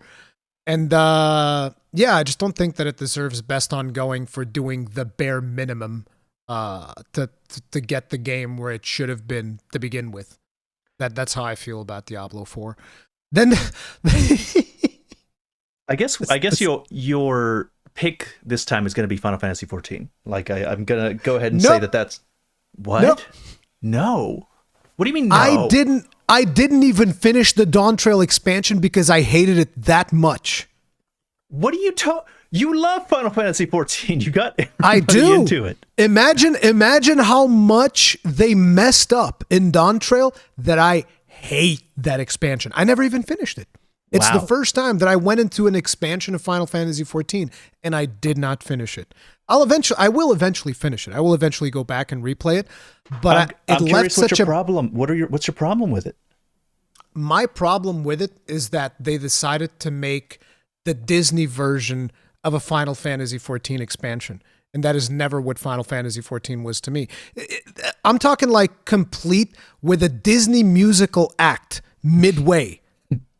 Okay. I'm not exaggerating. Okay. Like they did a Disney musical act in like one of the big major events of the game. And I'm watching that and I'm just like feeling so brutally disenfranchised by something that I used to love that I wasn't able to deal with it. I was like, no, I don't even want to play this anymore. I need a break. So I actually straight up took a break. I stopped playing it. So I did not like Dawn Trail. Now, I've heard from people that from a content perspective, it's solid. Like, oh, we got raids, we got cool dungeons, got all these cool things. But I'm just like, yeah, but the story, that's the reason why I came to 14 is always the story. That's the thing that kept me around, is I like the story so much and the characters. And the moment that story turned as sour as it did in Dawn Trail, for me, I was like, nah, I wouldn't vote for Final Fantasy 14. So, yeah, not particularly happy about that.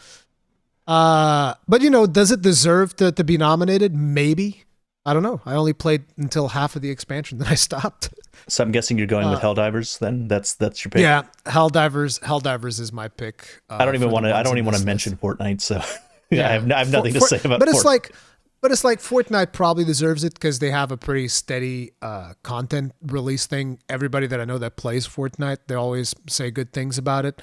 Like, my understanding is that you can buy the season pass once and then you can just grind out the currency for all of the future season passes, which is a reasonable player-centric approach. So it's not like I don't want to talk about it because I think it's bad. It's more so I just don't play it. So I don't have anything. Yeah, it's basically I don't have anything to say about it. I do have something to say about this category, and the fact that No Man's Sky is not here is an absolute fucking travesty. It is disgusting. The amount of content we got for No Man's Sky is insane. They revamped the whole game. That's right. They revamped the whole game. That's not even counting the amount of free expeditions and extra content and new mechanics. They added fishing this year. They added new water simulation models with the revamp of every world. It's like the amount of content we've gotten in No Man's Sky is insane. Another new feature, cross saves, which is something that has been requested by everybody in the community. They added that. It's still in beta stage. They added that this year. They're constantly adding new things. And when you put stuff like Destiny 2 and Diablo 4 on here, and you don't put No Man's Sky, you are crazy.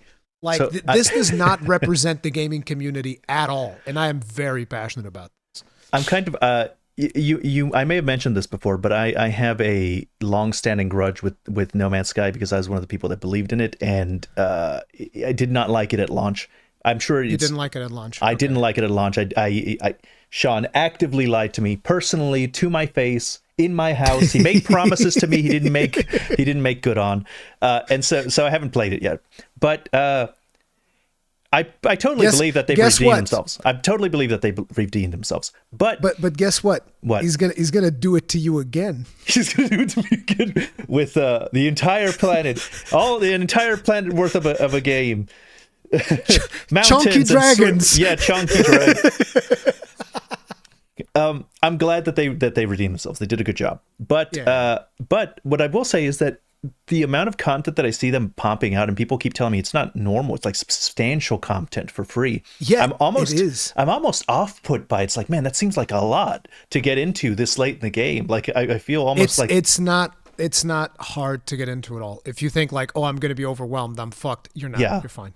Okay. Well, as a matter of fact, my recommendation is jump in whenever there's like an expedition, because a lot of people, they say that, oh, doing expeditions is a bad idea because you're not going to understand the whole loop. I'm like, no, doing expeditions is the best way of jumping back in, because you have to learn it super fast. You have to force yourself to learn super fast to complete the expedition, because the expeditions go at like super fast pace. I see. The thing is, when you finish the expedition, you can convert that save into a normal save, and you get to keep everything that you've done in the expedition and just have that be your main save, which will give you like a super speed up into the final, into the main game. So I think expeditions is probably some of the best times to jump into the game. I saw that they released like the Normandy ship. I guess people can use normally. No. It's a different thing. It is the Normandy ship, but it is not a ship that you get to fly. Oh, okay. And this is not something that's new. This was added to the game like years ago. They've just done a Redux version of that expedition. The Normandy is a frigate. So you have your regular ships that you fly. Then you have I think it's called a freighter, which is like a really big mothership that you get to have that works like a mobile base of operations. And then you have your frigates, which are like smaller ships that you can send out on missions from your freighter. So you will be able to see the Normandy close to your freighter whenever you summon in your freighter, because your freighter brings in all of your frigates with it. So you get to like fly around, look at the Normandy, all of that stuff. But the only thing you actually do with it is you send it out on missions. And it's very good at completing missions because it's like S tier or something like that. Okay, that's cool. Yeah, but I might have to play it at some point. As soon as Sean decides to personally deliver me my copy.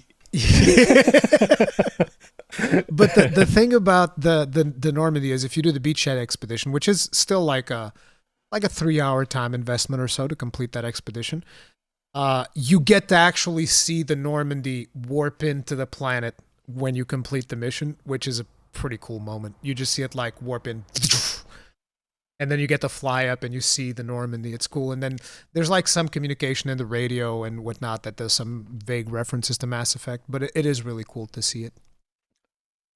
Okay, since we're talking about No Man's Sky, we got done with that one. Let's hop to best community support, since No Man's Sky is nominated in that one. Let me see here. It's best community support.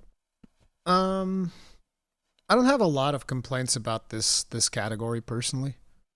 Like, I can see every game that is in here being cool. I voted for No Man's Sky just because I want it to win something. It needs to win something. Like, it should have won. It should have won maybe it doesn't need to win best community. It should have won best ongoing, is my opinion. I don't know if it deserves best community or not, because I'm not super involved in the No Man's Sky community. Well, it also says updates and patches, so just on that basis, I think it deserves it. Oh, okay. Yeah, I didn't actually read. I don't actually read things. I don't read things. The headlines, you know, I just read the headline. Everything after the headline is just. Do people read this? The small letters? Because I'm sure Baldur's Gate 3 did a good job. I'm sure Final Fantasy 14 is doing a job, but No Man's Sky really. It seems like it's not all hype. It really does. It really does keep up with all these patches that it does. I don't agree 100%. With Helldivers. I don't agree with Helldivers being there. I object to it being here because I remember throughout the year there was it's not There even was a about lot of controversy. there was a lot of controversy. It's not even just about the nerfs. Like the nerfs, I never had a problem with. I never made a video complaining about the nerfs, despite the fact that people seem to think that I did. What the issue was that once they started nerfing things and people complained about it, the devs were on the Discord and on Reddit and stuff, and they were just being rude to people, just being very mean about them not liking the nerfs. And I'm like, you're a grown man. Like, you're a dev at Helldivers. You're a representative of your company. You don't have to behave like, I guess it's because they're all, they're like engineers. There really should be a PR person between them. But I think even the PR people were rude. I was going to say it's never a good idea to be dismissive of your audience, but then I'm talking to you, so I don't know if that point holds any weight. I'm not dismissive of my audience. My audience is dismissive of me. They should watch that longsword video, and then they'll see that I'm being very reasonable. I'm not the one who's out of touch. It's the kids who are wrong. Yeah. You're like that guy that's going on the freeway, and you're listening on the radio, and on the radio they're saying there's one maniac driving on the wrong side of the road in the highway I-65, and you're like, just one? That's you. Did that not make sense? Did my joke land flat? You didn't laugh. I laughed. I chuckled. Okay. All right. You didn't catch it. Your audio didn't catch it. Okay. That's fair. But yeah, in best community, I would definitely go for No Man's Sky out of all of these. Okay, then I think we agree. Let's move to best multiplayer, because this is the one that Space Marine 2 got nominated for. I mean, I was talking that. about. Yeah, I played it. It's a ton of fun. I love the multiplayer in Warhammer Space Marine 2, but I don't think it's as conducive to fun multiplayer moments as it was with Helldivers 2. I even showed that video that I did of the two of us that I thought was hilarious. Like, we had some really good times in Helldivers 2, and I also had some really good times in Warhammer.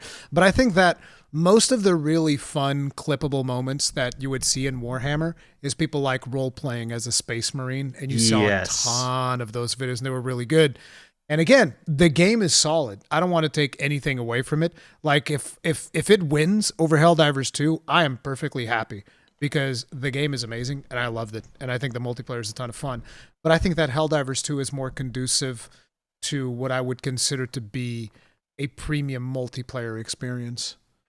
So, I agree. I think that Helldivers 2 probably deserves it. I'm not going to talk about the other ones because I haven't played Call of Duty or Tekken or Super Mario Jamboree. But I do have a problem with Helldivers. I haven't played Helldivers since the beginning days, just because of the way that content creation goes and the cycle and whatnot. And it's, with me having limited time outside of content creation, makes it hard to keep up with something like Helldivers 2. I'll definitely come back. But with I have seen big content drops. I have seen that there's been a lot of controversy surrounding Helldivers 2, and that a lot of people were not happy with particularly the nerfs like you were talking about, and just the overall feedback of the relationship between the development team and the players was not particularly good, which is why they ended up losing a lot of players. That and the whole Sony controversy as well. Yes, that too. Yeah, I think they're kind of back now. Like, they buffed everything. They kind of caved to the nerfs.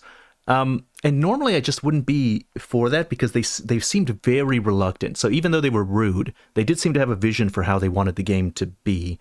And to me, it looks like they just damn, we've lost too many people. Like, even if it's buckled against, it seems to me like they buckled. I don't think they analyzed the situation and realized they were wrong. I think they just gave people what they wanted. And I don't deny it's actually really fun. It was super fun playing on the hardest difficulty and actually killing lots of stuff with how he buffed everything was. But that's not my problem with it. My problem with it is I have grown more and more to dislike the way that they monetize the stuff, because they sell weapons in these super credit Oh, packs. And these super credit packs are not actually that easy to get.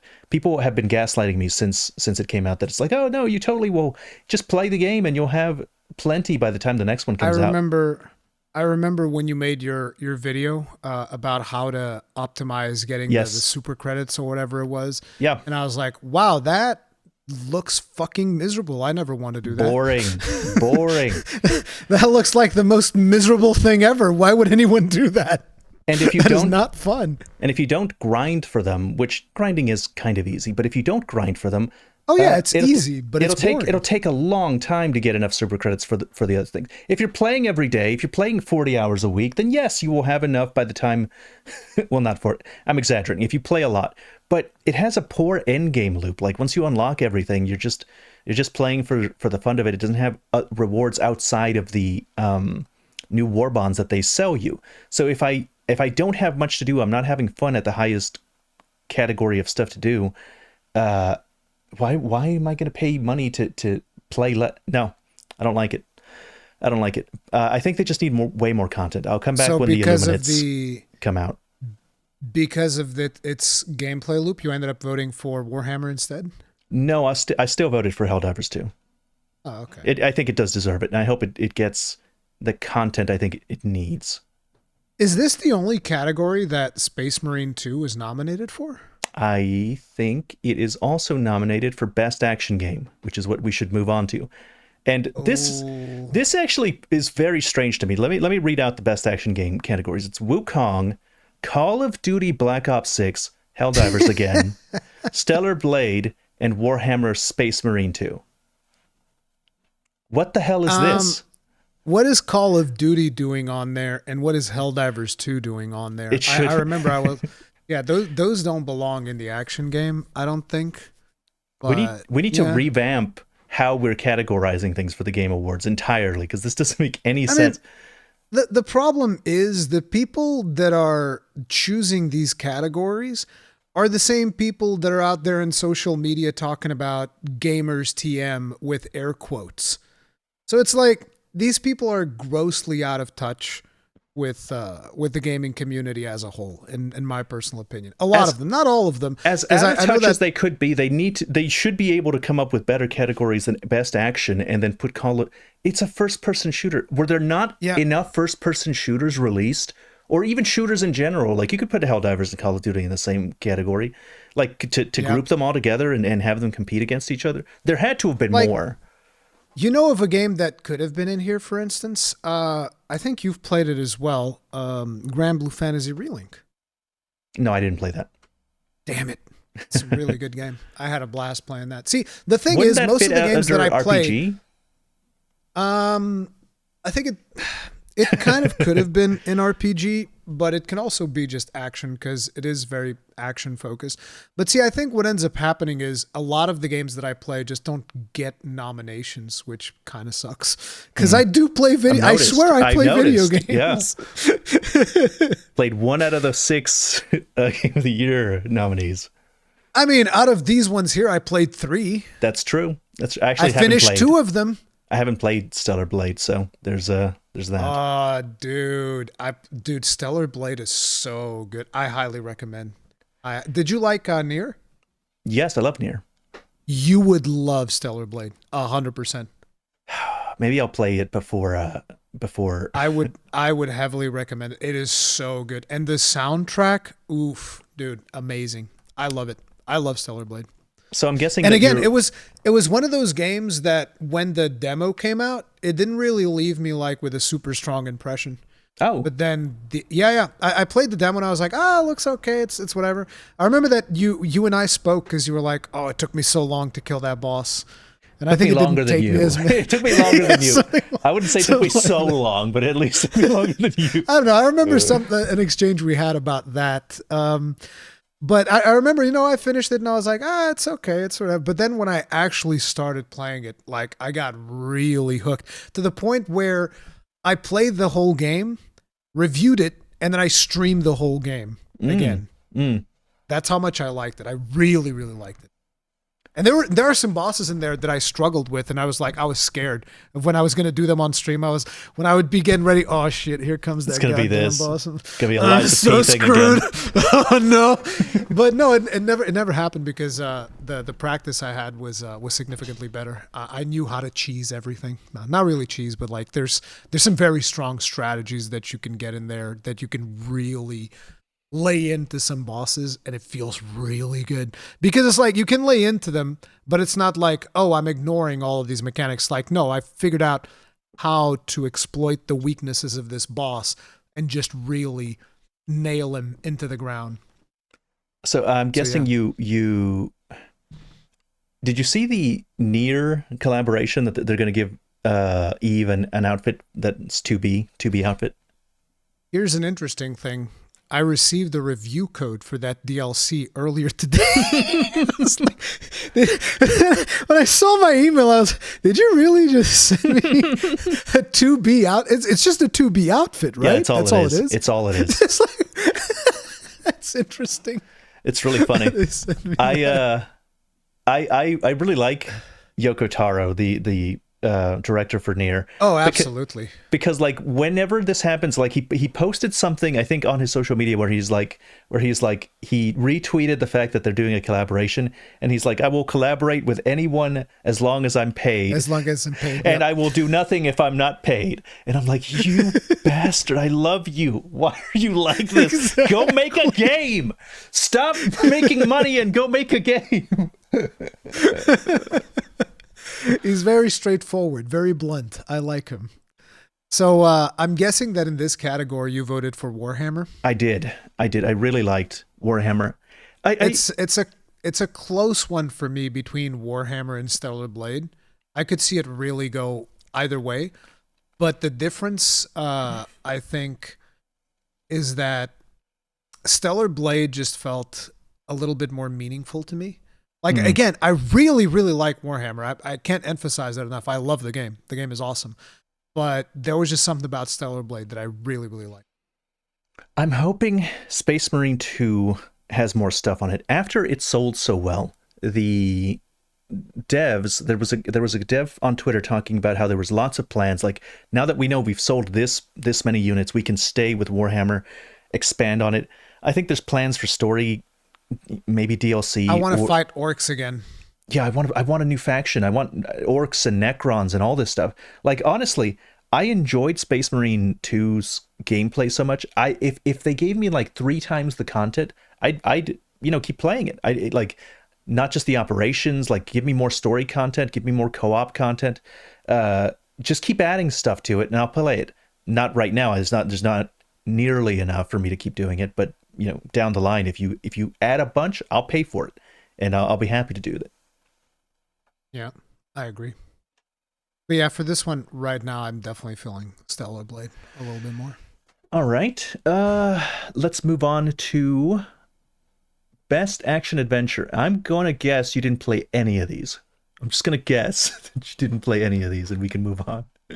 Yeah, we can move on. All right. I played I was looking at this section. I know you played Zelda. Yes. I wanted to play Zelda, but I also wanted to buy it physical, and then it ended up not happening. Again, time. Me and time management, I'm terrible at it.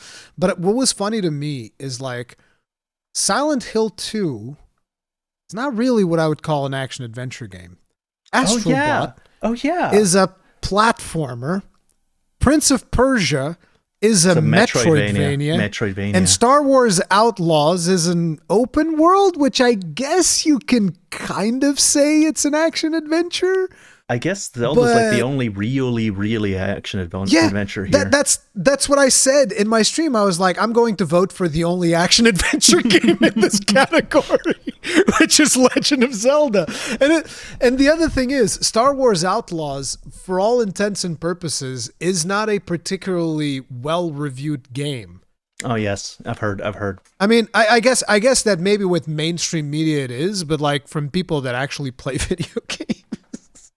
So, for people that actually play video games, they were just like, these stealth sections kind of suck. Oh my God. The decisions that you get to make. Like I saw quite a few reviews from content creators. They were not happy about this game. We have to talk about Veilguard, even though I don't think it got nominated for anything. We need to talk about.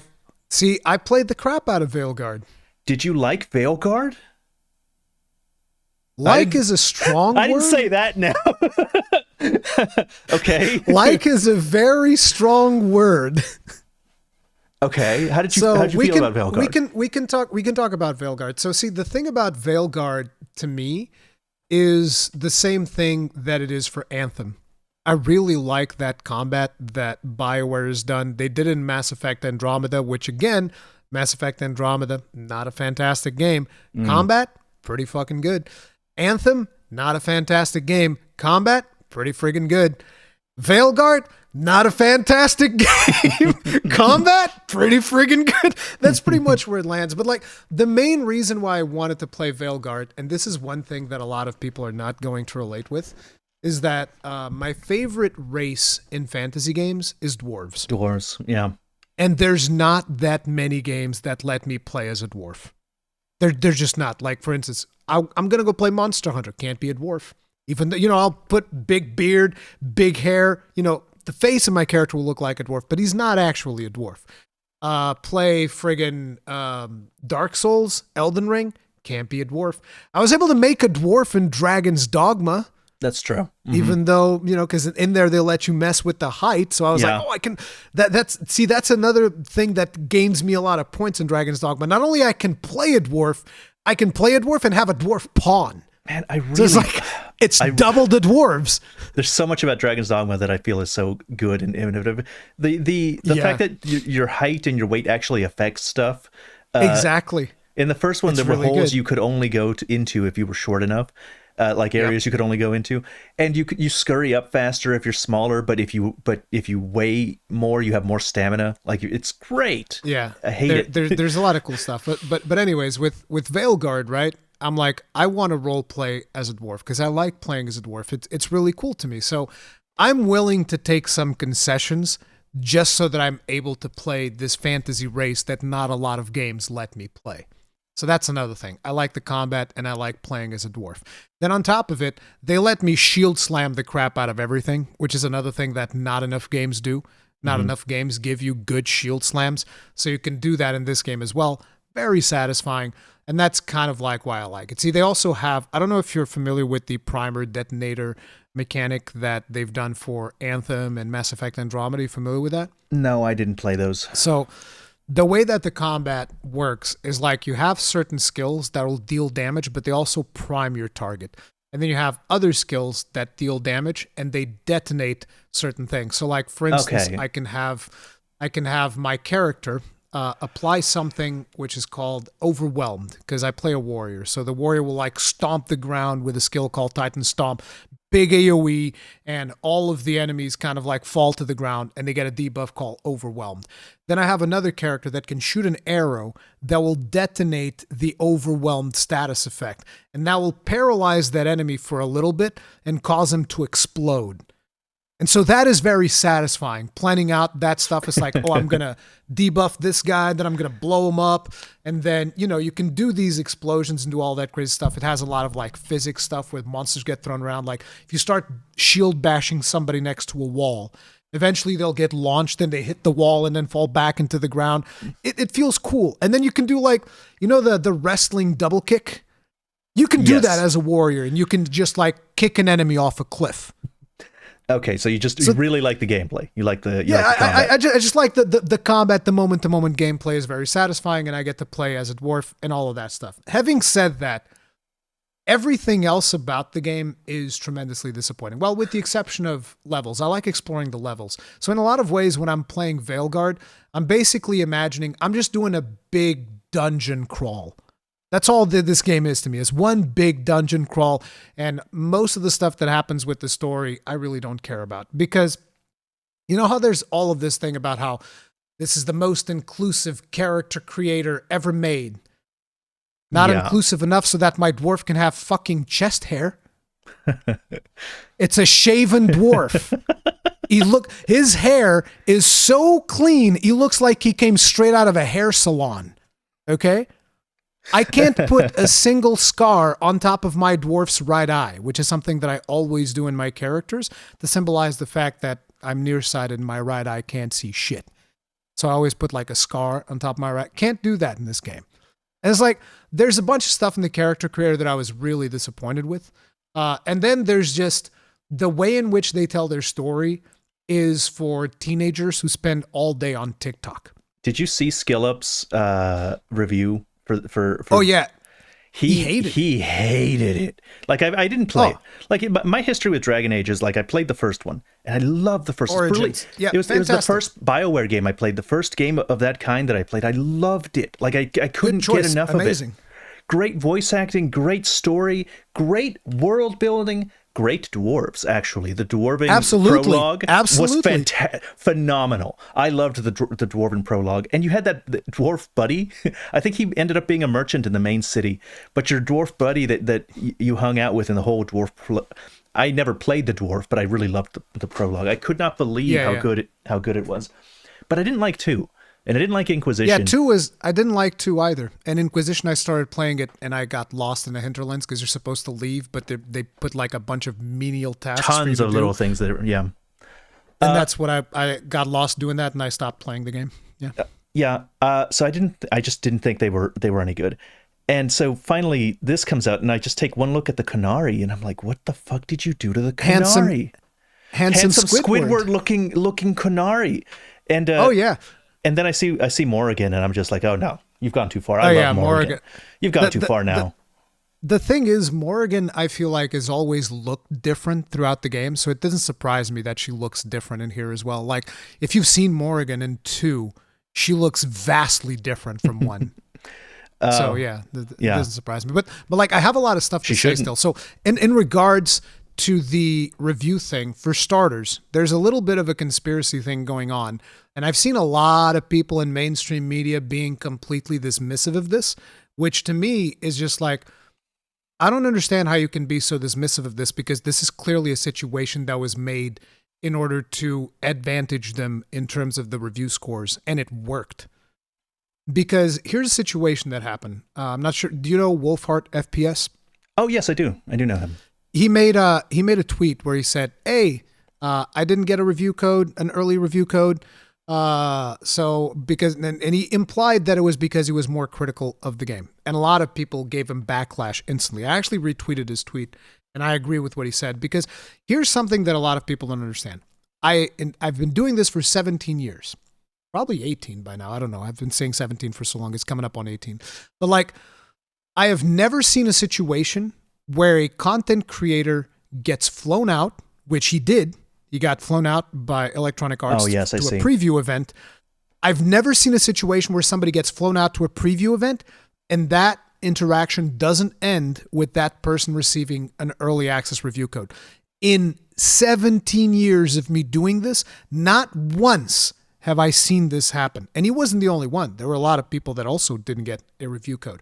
Now, it's Extra easy Life to made say... a video on that as well. Yeah, Extra Life also didn't get a code. Now, it's easier for people to say, well, some content creators got a code, Mr. Matty Plays and SkillUp got a code. And it's like, yes, that was the gamble that they've made, in my opinion, which is like, because usually, like, not to disrespect Mr. Matty Plays and SkillUp, but usually when I see the reviews, they're very kind positive. of like, I don't want to say they're very positive, but let's say they try to look for the... I will say they're pretty positive. That's fine. But like, I will say that they will at least try to find the positive in a game. So that was like their calculated risk, in my opinion. They chose content creators that they thought would look for the more positive aspects of Veilguard, so that whenever they would do the criticism, they would also say, oh, but also there's these positive things here about the game. And those were the only 2 content creators. I haven't heard of other content creators that, you know, at least known content creators that received access. It was mostly like smaller channels that received access. And beyond that, it was mostly mainstream media. And then you go to Metacritic and you go to OpenCritic, and this game's got like really high scores. Like IGN gave it a 9 out of 10. There were multiple outlets that gave it like 5 out of 5, 10 out of 10. So they were very selective of the people that they allowed to review the game.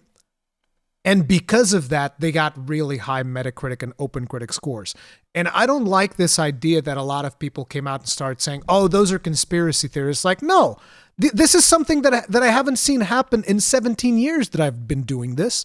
It's not a conspiracy theory. Something shady definitely went down here.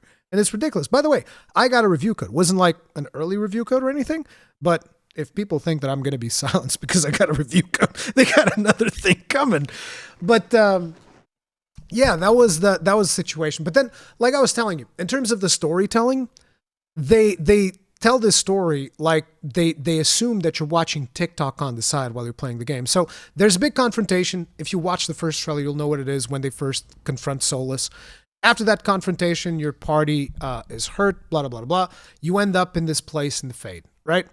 And your character wakes up and you see Varric. He's laying next to you. He's a little bit, looks disappointed, looks kind of sad. He starts talking to you, and before he says anything, little pop-up comes up. Ba-ding. By the way, Varric is very disappointed because his relationship with Solus didn't allow him to solve the conflict. And I was like, are you serious? Yeah. You gonna like couldn't we have like a dialogue interaction and this could have been conveyed through the dialogue? But wait, it gets worse. A little bit further ahead, Harding comes in, the female dwarf, because of a choice that I've made throughout that confrontation. She comes in, busted up face, scars all over her face, busted up eye, limping, completely like you can tell that she's really, really hurt. Another pop-up comes up. Ba-ding. By the way, Harding is injured. I was like, what the fuck? What is going on? This game is crazy. Like, that happens all the time. All the time. It is ridiculous. Like, I don't know. Do you know what thought that was a good idea? The worst thing that I saw from the Skill Up review was where he showed them not being able to like be aggressive. Like not being able to really roleplay your character. You can't really be angry or mean. It's this weird tone throughout the whole thing. And then he showed like several examples of this. What did he call it? He said like HR's in the room conversations. Yep. It's like literally the most milquetoast, the most boring conversations I've ever heard. This is BioWare. They made Mass Effect where you punched out that reporter when they got too uppity. Like this is crazy. I couldn't believe what I was seeing. Like, let me tell you, I am currently 35 hours into the game. Oh, you didn't finish it? And no, I haven't finished it yet. Okay. But I'm still playing. But the thing is, I'm 35 hours into the game. Every single dialogue interaction that I've had so far fits the description that SkillUp has said to a T. Every single one. Like, you know how there's that option where you can kind of like choose between, okay, we're going to do like the normal response, the assertive response, and the jokester response. They're all the same. There's like almost no difference between the dialogue. I've mostly chosen the jokester because I want to play like, I'm making fun of the situation as stuff is going on. That's what I want to role play. And it's like 8 times out of 10, the joke response is just a dead serious response. And I'm just like, that wasn't really a joke. We were just dead serious. So I don't even know how to role play my character anymore because whenever I want to joke around something, my character will just do like a dead serious interpretation of what is happening. And it makes no sense. So yeah, the dialogue is absolutely terrible. And then there's the writing is also incredibly bad. Like imagine what it is. You're doing like a companion mission. And one of the companions is going through the market and he's picking up things and you know that he's picking up stuff to help some of the other companions. Your character literally says this line verbatim, "Oh, I wasn't expecting someone possessed by a demon to be picking up groceries for the team." Picking up groceries for the team in a medieval fantasy game, it is Marvel dialogue every single time. Yeah. And I finally got to the point where I got to meet the controversial character, Tosh. She is the biggest stereotype of that you would find on Twitter of a trans person. Like the biggest tokenized stereotype that you can possibly imagine. I didn't know that there was a controversial trans person character. Oh, yes, there is. And it's like I've steered completely clear of the spoilers that are online because like, it's easy to sometimes to pull stuff out of context from a video game. So I was like, I want to see this from the beginning to end to actually just see what this character is all about. and it is as bad as people are making it out to be on social media, which is impressive, which I didn't expect. It is really like the dialogue of this character doesn't even make any sense. Like you get in there, the character literally tells other characters, eat shit. Okay. I'm just like, they're like, eat shit. This isn't your land. I'm just like, what the hell is this dialogue? This makes no sense whatsoever. And then your character's trying to have a dialogue with her, and she goes, what was it? Oh yeah, these things don't define me. Nothing, you can't define me by anything that I'm wearing. It's like, she's basically like super passive aggressive to the most basic dialogue interactions that you could have. Let's just put it like this. I think it's bad. You know how people are like, oh, we want representation in video games. I'm like, I'm pretty sure you don't want this representation in video games. Yeah. I don't think you do. It is tokenizing and stereotypical to a terrible degree. And again, my opinion, but whatever. It's not. So, given your, did you like Mass Effect? Yes, I love Mass Effect. Do you have any hope based on your experience here for the Mass Effect that they apparently are working on? I expect to be pretty much the same thing that BioWare has gotten me used to since Mass Effect Andromeda. Game's probably going to be ass, but the combat's probably going to be fun, and I will probably play it for the combat. Okay. Yeah, I think I'm done though. Like I'm just I can understand. Completely like, finished. The BioWare's dead. There is no BioWare for me. I would imagine anybody that is going into Dragon Age and expecting like, oh man, I'm going to get this fantastic story. I get to role play this character. You're going to have a bad experience. You're not going to have fun. Like straight up. Like I said, the reason I play it is I get to play as a dwarf. I think the combat is cool and fun, and it lets you do crazy shit. And that is what's fun to me. And I just see it as one big dungeon crawl. And from that aspect, I'm having fun. But like the moment that I get stuck in story bits, very rarely do I give a damn about anything that's happening. And this one in particular, when I met Tosh, I was like, oh my God, like it's rare that I actually find a character that I think is insufferable. Because like, for instance, I told you, I hate Asterion as a character, but that's a good thing. Because like the way in which he's played, it's a fantastical character. It's a really cool character. It makes me want to kill him, right? And it's like, it's good that because it's well played, it's well acted. Everything about the character is fantastic. This character, I can't stand her, and I've only interacted with her for like 20 minutes so far.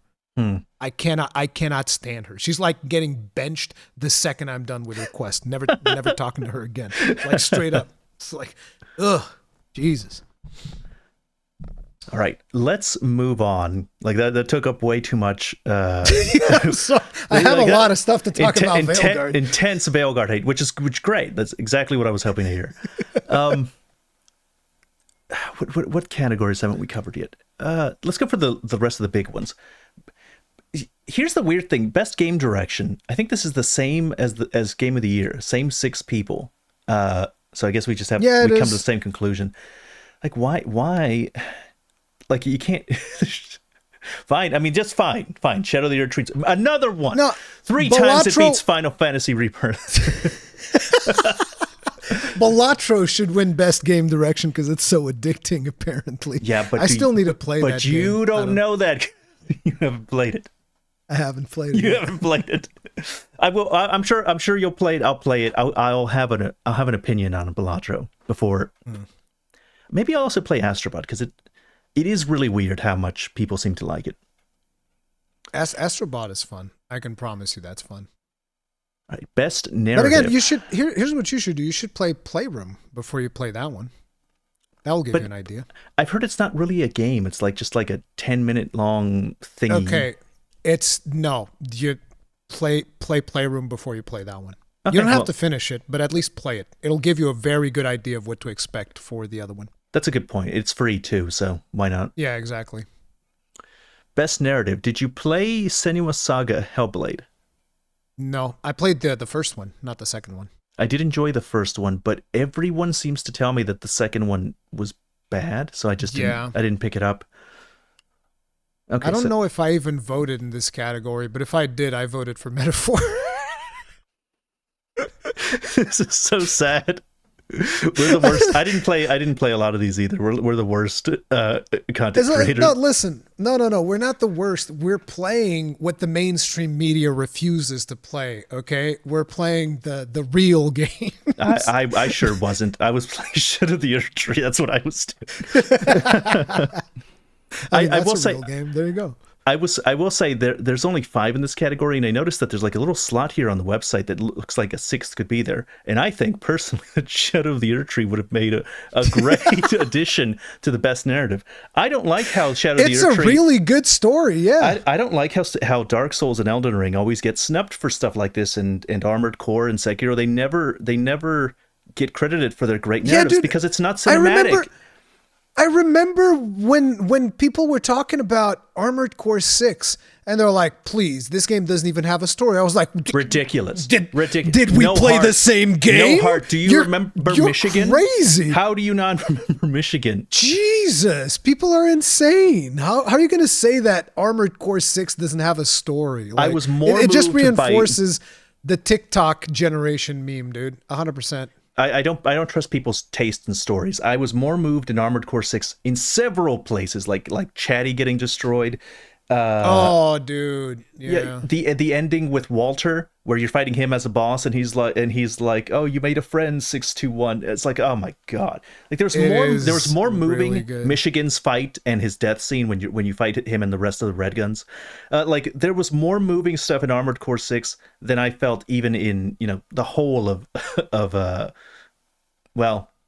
Metaphor, the whole of Metaphor. Damn. Yeah, but I mean, I'm saying damn, but it's a high bar. Like a lot of people don't recognize it, but it is a high bar to beat. If there's no cutscenes, if there's no like modeled they characters, need the cutscenes. Yeah, they don't appreciate the story unless it has those little. I wonder if these people ever read a book.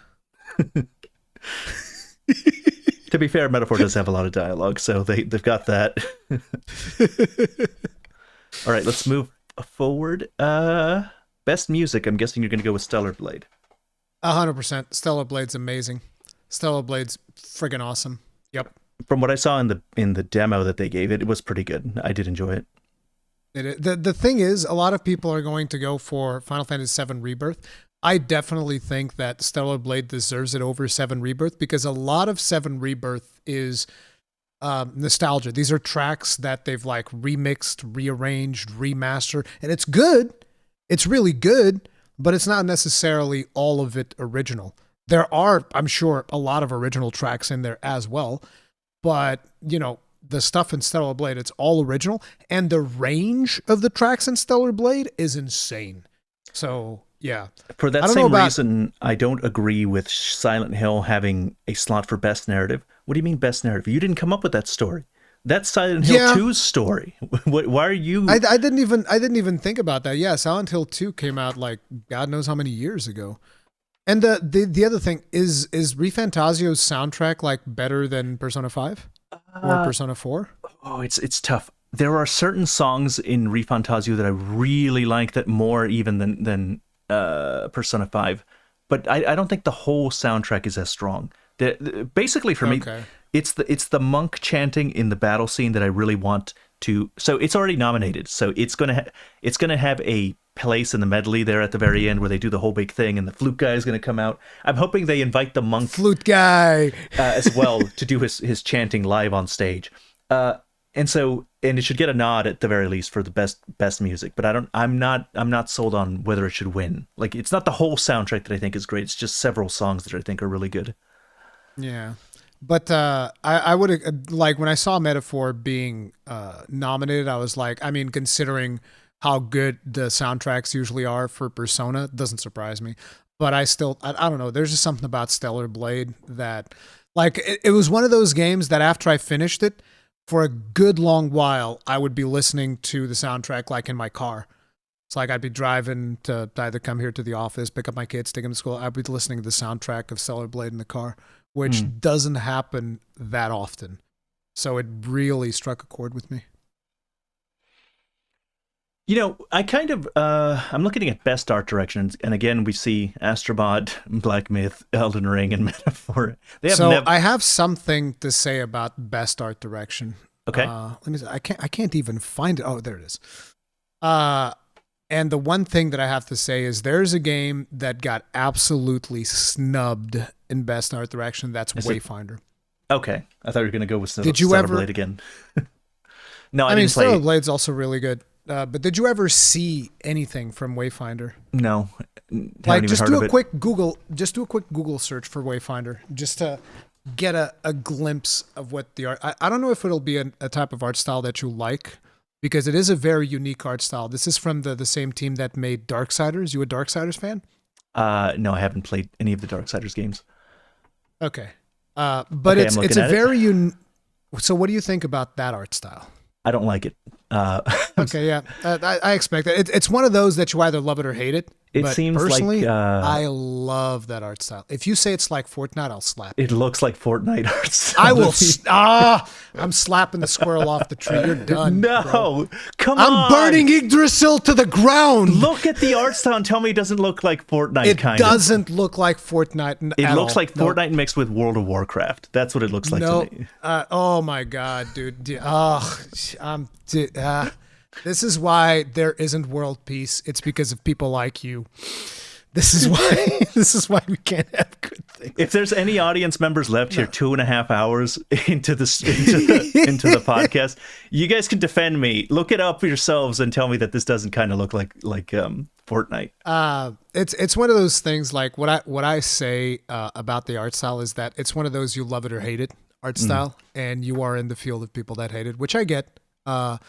But I personally really like that chunky art style that they got going, and I feel like it deserved the nomination. Maybe it doesn't win, but it deserved the nomination at least. You know who I think deserves a nomination that isn't here, and you know this is getting like rather repetitive because we've got again Astrobot, Black Wukong, Space Marine 2. Don't you think Space Marine 2 might have taken a slot from some of these guys? Because I really loved how everything looked in the 40K. Every Warhawk, every tank, every little even the enemy units, they all looked so good. Even just the Space Marine armor, great bulky man armor. I loved it, all of it. I was as you were saying that, I was like, okay, let me look back into the memory bank exactly what was the overall vibe and feel that I had while I was playing the game. And I'm going to say something controversial. Uh-huh. It can replace Astrobot, Black Myth Wukong, or Black Myth Wukong can replace either of those, straight up. Okay. And that's because I've never even seen Neva. It probably can replace Neva too. It's like it could replace 3 of the games in here, and I would probably like it more. Yeah, because not a lot of people actually know how to properly represent Warhammer, the 40K. Warhammer 40K vibe, and these guys absolutely nailed it. Yep, I agree. I remember specifically there was a part where a series of tanks were like going up a giant steps, like there was a huge cathedral in the background and a bridge they were all going up, and it's like the scale of it is huge. You can see the hive cities and everything. Really, I was really impressed with the story missions in Space Marine 2. And just the sheer scale of stuff that you could get, like whenever you get the big swarms that would be coming in, it was insane. The numbers that you would get on screen at any given point, which in a way is also art direction. I haven't done the new mission that has like the big Tyrannid. What's it called? I don't know, the big Tyrannid boy, because there's a new mission for that. Haven't either. But yeah, a lot of the really big ones are really cool. The one where you drop the statue on top of the Tyrannid. Yes, that's one of the ones I was thinking of. I love that mission. That is also amazing. So yeah, there's a lot of like really cool moments in there, and the art direction is phenomenal. Not to mention that like the amount of customization that you get to do in your Space Marine. Yes. It's And apparently insane. a lot of that is pretty accurate. I had my friend like really accurately it is. make his specific chapter of Space Marine that he likes. Oh yeah, it's like I've painted miniatures, not 40K, because I used to do Warhammer Fantasy Battles, and I've painted miniatures before, and I have seen, because you're in that ecosystem, you do see people that have also 40K. And I remember like looking at it in game and then remembering the stuff that I've seen. And I'm like, yep, this is actually very, very accurate to the stuff that you would see people like build up in their own armies and stuff. Yeah. Probably Metaphor had it, especially the enemies. They didn't just like take inspirations for Hieronymus Bock's paintings. Like they just stole the enemy design. Like they just one for one represented them in the game.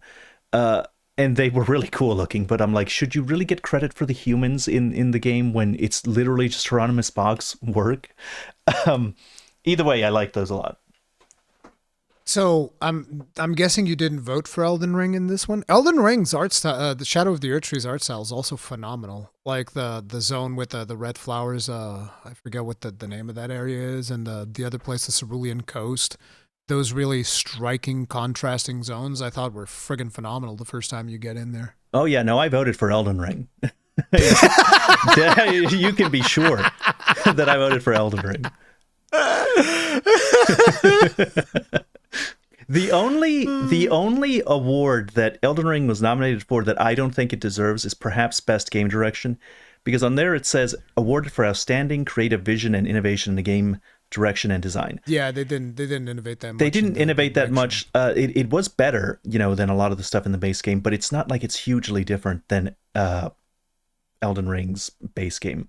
So no, I don't feel like they were really creative. They didn't have that much vision and innovation when it came to it. However, I still voted for it because fuck Final Fantasy VII Rebirth. Final Fantasy's not even in here. You're fighting yes, ghosts. Yes, it is. Final Fantasy VII Rebirth is in best game art direction. Best game direction. Yeah, but not in best art direction. No, but I oh switched. Wait, okay, but you're talking about. Okay, never mind. Yeah. Best game direction is okay. the only one I think it probably doesn't deserve, but I still voted for it because I won't be having Final Fantasy Rebirth win anything. Oh, that's funny. Have you seen Twitter? Have you seen my Twitter? I've never had so much fun on Twitter. I'm just posting. Oh yeah, you're just I'm losing. I posted like someone complaining about it. There was a meme from the Better Call Saul guy. He's like, "What chicanery? We have Silent Hill 2 being better than anybody expected, but not from software. Anything for Precious from software. What a sick joke. I lost my shit." So I retweeted that, and I was like, "May chaos take the world." I've never had so much fun on social media. I think it's funny that this person's arguing in favor of Silent Hill, which is a remake. A remake. I think that's funny, but okay. Oh man. The thing with the critics for Elden Ring, it does seem to have its critics, is a lot of the times they're like, oh, the game's just bad. They're From Software just remakes the same game all the time, and that's all they do. And like, first of all, they don't do that because you have Armored Core and Sekiro and Elden Ring, which is a big leap from what Dark Souls is, at least in my opinion. So like the most recent titles that they have are all pretty different than their Souls games, at least their regular Souls games. You want to know what is one of the things that upsets me is when people say their outdated engine. It's like, guess what? Their outdated engine at least fucking works, which is more than we can say for friggin' Unreal Engine 5, that every goddamn game comes out with that piece of shit fucking explodes, with the exception of Fortnite. Like, what the hell, dude? Everybody's like gargling on Unreal Engine 5, and you go look at all of the games that came out in Unreal Engine 5, it takes them like months before they're actually in a good state. Like, no, don't try to sell me. I find it interesting that Unreal Engine 5 gets a pass where RE Engine fucked up once and everybody hates it now. And Unreal Engine 5 has fucked up how many times? But everybody's still like, oh man, the pixels though. I just don't think the engine matters at all. Like, because I don't know how these engines work. Like, I don't think most of the people that are complaining know how these engines work either. I think they're just like, oh, well, this game came out badly and they're correlating. Well, just to be fair though, Elden Ring did run poorly on release as well. Especially on PC. It ran bad on PC on release. Not nearly as bad as a lot of these Unreal 5 games, I can promise you that. Yeah. True. But yeah, the game, I don't care that the graphics aren't to your liking. Shut up! It's you. You're the ones that are causing the situation where people want me to upgrade. The ray tracing. I don't want no ray tracing. I don't want ray tracing, dude. I hate listen. Ray tracing is the biggest scam. It's a scam that the gaming community has been exposed to, because what ends up happening is a lot of developers are now baking in ray tracing from the get-go. I think that might have even been the case for Monster Hunter Wilds. I think Monster Hunter Wilds might have had baked-in ray tracing, and that might have been the reason why it wasn't running well on a lot of hardware. And what happens is ray tracing, because apparently ray tracing has to be super easy to implement, because it seems like most developers are just implementing ray tracing from the get-go. So it has to be like super easy. It has to be something they can just like toggle on. And then for some reason they don't give us the option to turn it off. Like, just give us the option to turn that crap off. It is actually, in my genuine opinion, and I know this is going to be controversial, I think it's worthless. Like, just the other day, detrimental, worse than worthless. It's worthless, yeah, because it's detrimental. It causes tremendous performance issues. Just the other day, I was playing Veilguard on stream, and I was in this. I noticed that I was in a room that had like these very distinct god rays coming in through the windows. And I was like, guys, we got to trace these rays. Now, I can't really do ray tracing all that well because I have an AMD GPU, but it is, I do have right now the top of the line of AMD, so they can do ray tracing. So I was like, guys, I'm going to turn on ray tracing. I turn on ray tracing. There's no fucking difference. There's nothing. There's literally nothing. I was like, this is what your ray tracing is. And then I turned it off and turned it back on. This is what you're bloating my PC with. This is what you're bloating my games with. So it's like I turn it off and on again a bunch of times, and I know that people are going to say, "Oh, but it's the reflections on the water, and then they bounce off." It's like, I don't give a crap. I don't care. But you want to know the funniest part? I turned it on and off like 2 or 3 times, and it crashed again. I was like, "That's what ray tracing is good for. For blowing up the goddamn game. It destroys performance and it crashes the bitch." God damn. I feel like we're innovating in fake ways to excuse having to buy new shit for the computers. Like think about the frame generation. The frame generation that's starting to annoy me a lot. So what it's supposed to do, it's like, okay, well, it gets you to go from like 60 frames, and you can have a really cool 120 frames. You know, it lets you go from a lower frame rate to a higher frame rate. But what they're doing and this is an example in Monster Hunter Wilds, what they're doing is, instead of that, let's use it as a crutch and use it to get to 60. Like that's what they ended up doing. I'm like, what's the point then? What's the point of all this? And it's like the thing about it, if you think about it, why is it that we need, it's also upscaling. Why is it that we need the upscaling? We need the upscaling because ray tracing fucks up everything. That's why. And they want to put ray tracing in, so they need the upscaling. So it's like, you need upscaling and frame generation to make up for the fact that we're adding ray tracing, which fucking sucks and does nothing. Like nothing of any substance in reality. You want to know what is a good technology? HDR. HDR is 1,000,000 times more important than ray tracing and has no impact whatsoever on performance. What is HDR? I wish more people... HDR is like the range of colors that you can have. You need like a specific monitor to enable this. Yeah. But like if you've ever played a game, like normal versus HDR, if it supports HDR properly, it looks way better because of the range of contrast that you can achieve. And HDR doesn't have an impact on performance. And it's so much better than not being HDR. It really just sucks that everybody's focusing on ray tracing when they should be focusing more on HDR instead. Have you seen good experiences in HDR? Have you seen the Half-Life 2 documentary that just came out recently that Valve put out? No. It's really good. It's really good.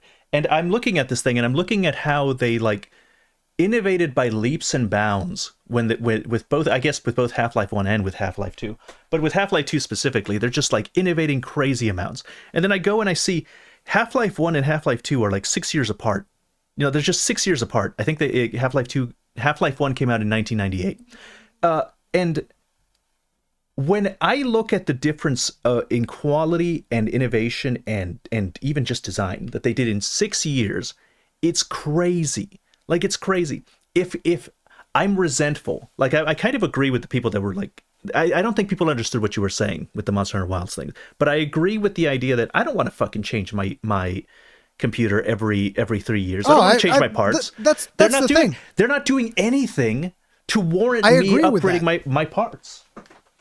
I agree with that. You shouldn't have to upgrade your computer every couple of years or whatever. But like when you're talking about a 1060, I'm like, okay. Yes, of course. You know, yeah, of course. Like I'm going to draw the line somewhere. Like that's just unreasonable, right?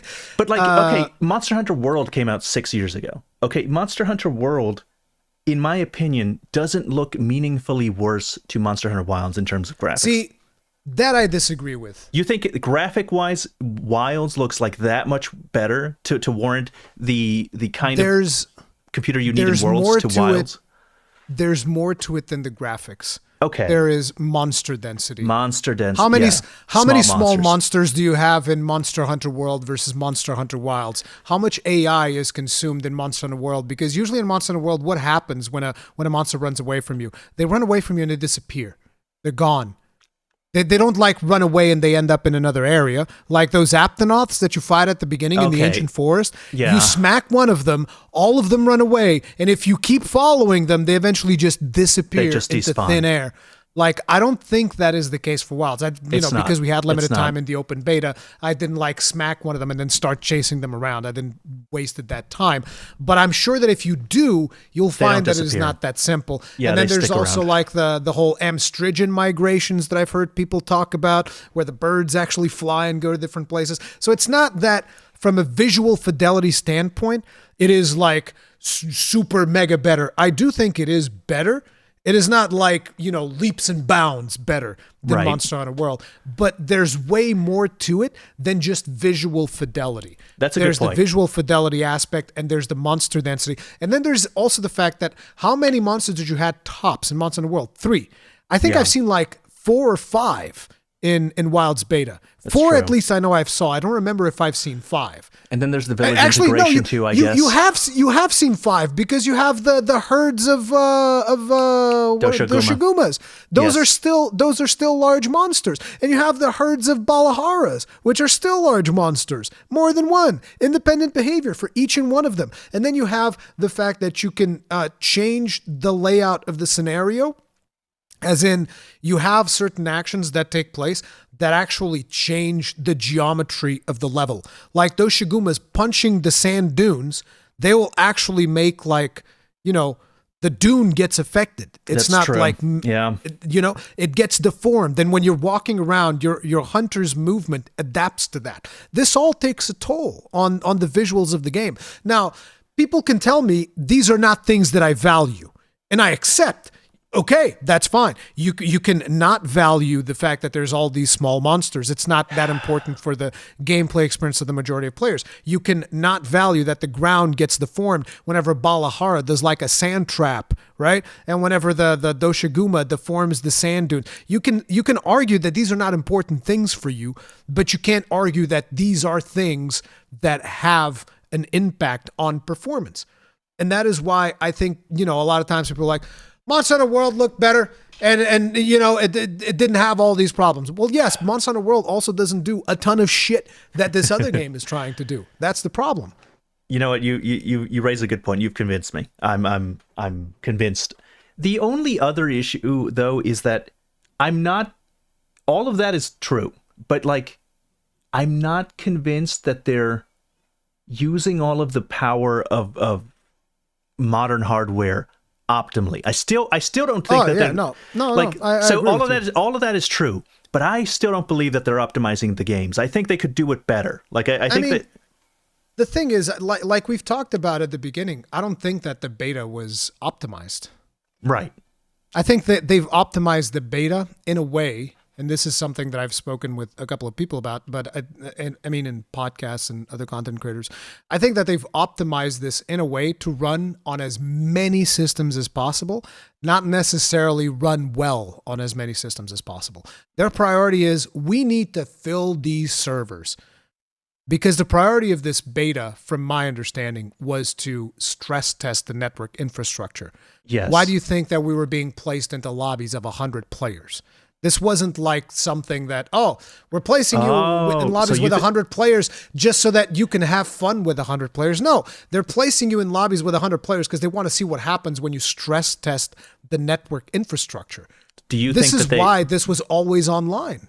do you think that they will let you not do that? Because I really Oh, want of to. course. Okay, 'cause 100%. all No, right. you are like, I'm 99% sure that you will not be forced to join into a multiplayer lobby to play do the not game. want to It's be going in to a be like World. multiplayer lobby. Yeah, Okay. me neither. Like when you're experiencing the story, you don't want to be in there with 16 other players cluttering up your Spamming your the base chat camp, and spamming stickers and yeah, that was. did you very figure out a annoying, way yeah. to turn those off? Actually, I You never. can't. You can't. can't. You cannot.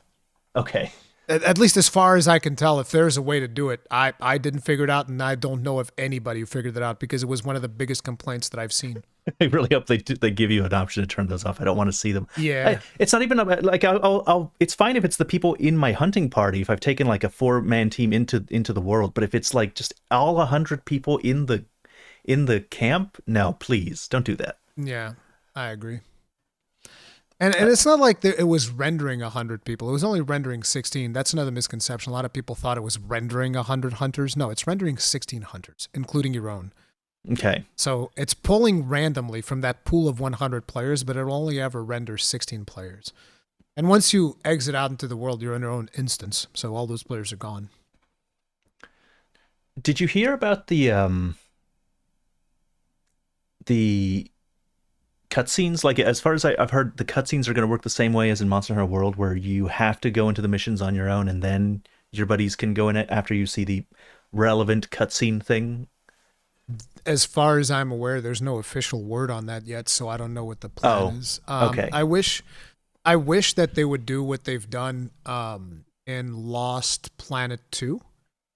Because in Lost Planet 2, if you were playing with more players, basically every cutscene would have like places to have the other players in. And this is stuff that they've done. They did that in World. In World and Iceborne for certain cutscenes, yeah, you actually see the other characters. I hope that that's what they do. And then you can just like join in with your friends and the characters there. But again, I haven't seen any confirmation of how that's going to work. You can skip the cutscenes when you're alone. That much I know. So I would expect you to be able to skip the cutscenes if you're in multiplayer as well. But I don't know if that's the case. I would like that. The only other thing that I think I don't fully understand the link party and the and how it works, and I don't understand why once you like I can explain it to you if you want. Yeah, you go ahead. So you go into a lobby. There's a lobby of 100 people. I'm assuming in the final version you can create your own lobby if that's something that you want. But basically you're going to have a hunter friend system that is not necessary. We don't know if it's going to be connected to like your Steam friends list or your PlayStation friends list. We don't know that. But the reason you need an in-game friend system is for the crossplay stuff. Because it's not like Steam's going to be able to communicate directly with PlayStation to extract people from that friends list. So they need like some type of connecting element. And I think that's going to be the in-game stuff. So every hunter, at least in this beta, the way that it worked, every hunter had an ID. So it works like a Nintendo friend code. I give you my ID and you can add me, which is the same way that it works on Steam right now. If you want to add a friend on Steam, you need to give him your friend code and then you can add each other. So it's the same system, except the code is significantly smaller. And then there's also a lobby code if you want to join like a specific lobby. But the idea is you give somebody your link code, you invite them to become a friend, and then after that you can invite them to a party. Now, once they're in your party, they're still going to be in their own instance and you're going to be doing your own thing. The reason they did this is so that, for instance, we can be in a party and you're like, oh, but I'm still wrapping up this thing. Okay, fine. Wrap up your thing. We're still in the party though. And I'll be doing like a main story mission or something. But then we can go like, oh, I found like this rare Doshiguma that has like all of these rewards. And you're like, well, crap, I want that. And so I can go invite to environment link. And that will bring you into my instance. From whatever you're doing, it will bring you into my instance. And from that moment on, we're basically like hunting open world together until we cut the environment link. But that's how it works. When you guys are when you're in a party with somebody, you can also just like when you're posting quests, you can be like, okay, this quest is only for people that are in my party. So that if you happen to be in a public lobby, only the people in your party can join that specific quest. So But that's kind of like the point. as far as I can tell, you can't be in an environment link and post a quest while you're in an environment link. Is that accurate? I don't know because I didn't do enough testing, but I think you can. As a matter of fact, you can even, I think the way that it's supposed to work is say, for instance, we're in a party, but we're not in an environment link, and I start attacking like a Doshiguma, and it creates a quest. I think at that point, you get a prompt, and you can just like join. Yes, that does work that way. But I think that so I know that you can do it that way. I don't know if you can just post quests the traditional way. I didn't test that. But I assume you can. I really want them to. I tried with some friends. We couldn't get it to work. I'm hoping that either we are dumb or they figured out a way to do that, because in World you could post quests from expeditions and your friends could join it. And optimally for me is you're in an environment link and you're able to go outside and wander around, and then also you can post a quest and like, hey, let's go do it, and take them with you without having to go through the whole. I think you can do that. I'm not sure if I did that with Cowboy, but I think I did. I think we went and we hunted a Raid Dao at some point, and we were both in the same environment link. Okay. And I want to say that I created a quest for that, but I don't remember because that was like 8 hours into a 2.5 in the morning live stream, so I don't remember much of it. All right. We're 3 hours deep. This will be a fun podcast to edit. Look, when I started talking with Wilds and Gaijin, it was 4 hours long, so we're still 1 hour short of my top. You got anything else you wanna talk about? Anything that you wanted to? I'm happy to do it, but I'm out of topics, and I think we've covered all the important categories. You need to check out Wayfinder, is what you need to do. No, I'm joking. I don't think there's any game that I've played this year that we haven't really talked about. Actually, if there is one that I would recommend you to check out is maybe Grand Blue Fantasy Relink. I think you'd like that. Okay. I'll look at it again. I think I looked at it and I was like, nah. See, the thing is, I know I shouldn't. I know this is wrong of me, but I've realized that I do have a bias against anime games. I do. Oh, okay. Yeah, I look down on them, and I know it's wrong, and that I shouldn't, because there's a lot of them that I like, and I'll play. But I look at them like in the same way that like an old man looks just at anime. It's like, oh, look at that. What is that? Gross. I got to get over my bias, because I do play anime games. Being aware of your bias against the anime games, then I would say you should play No Man's Sky. Give it another shot. Sean Murray, you need to forgive Sean Murray. He's paid for his sins. Yes, he has paid for his sins. But he hasn't paid for my copy yet. He's got to. I paid it. I gave him money. I just don't have the game anymore, you know. Oh, but like, listen, he's given people back so much more content than he's ever promised. But I'm not. My name's not People. Me individually needs his free code. Give me a free code, Sean, if you're listening to this podcast. I'm sure Sean Murray is listening to this podcast right now. Send me a code, Sean. You have to make it up to me. Okay. Times. All right. Well, if that's everything, I just want to say that I'm pretty happy with the lineup for most of the Game Awards. I think a lot of people were coming to me and they're like, no, these things are rigged. Wukong is going to get snubbed because it's a Chinese game, and Stellar Blade's going to get snubbed because it's a lot of those people didn't like that she was hot. And I'm like, but here we go. Wukong got nominated for tons of stuff. Stellar Blade got nominated for multiple categories. Maybe she should have gotten more, but she's there. It should have gotten a couple more. But it's fine. So I'm pretty happy with it, especially since we're about to have the biggest Elden sweep there's ever been. Let's go! Deep in the salt mines. We'll never run out. We'll never run out of salt again. Oh, fun times. All right, then that's good. This has been the Thank you for Yggdrasil having me. podcast, everybody. Thank you. Sorry for interrupting you. It's like there was an awkward silence there, and I guess I'll thank him now. Thank you for having me. I was waiting for it, but then this awkward silence lasted for a little bit too long. It's like, okay, I guess I'll do the outro. See, this is why I get shit whenever people say that I interrupt Gaijin. Okay, this is latency from Portugal to America. You have no idea how much worse it is from Portugal to Japan. Mm-hmm. Do you like cut up the thing to make it sound less unnatural when you edit it? Because I do that sometimes.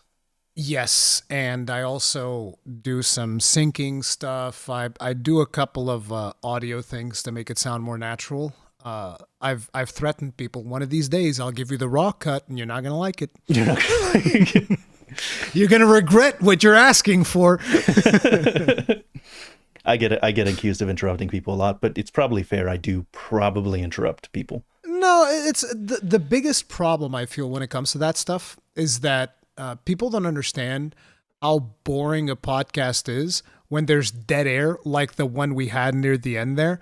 When every little exchange that you have with someone is just like you wait and then you almost like put your hand in the air and then there's just an awkward silence between the two people talking. Like that brings the dynamic of the podcast down and it becomes a much worse listening experience. In my personal opinion, people are free to disagree with that. But yeah, although having said that, I did interrupt Gaijin maybe a bit too much during the insect glaive thing, but that's because me and Gaijin, like, we talk so often that we're used to interrupting each other and it's just like a natural dynamic of our conversations. That sometimes we just both get too excited and he interrupts me and I interrupt him and Yeah, that happens to me a lot. I'll get super excited about something. It's like, nope, I got to talk now, not later. Exactly. Now. All right. Well, with that, this has been the Yggdrasil podcast. Thank you all very much for coming. Rurikhan, thank you for joining. Thank you for having me. Bye.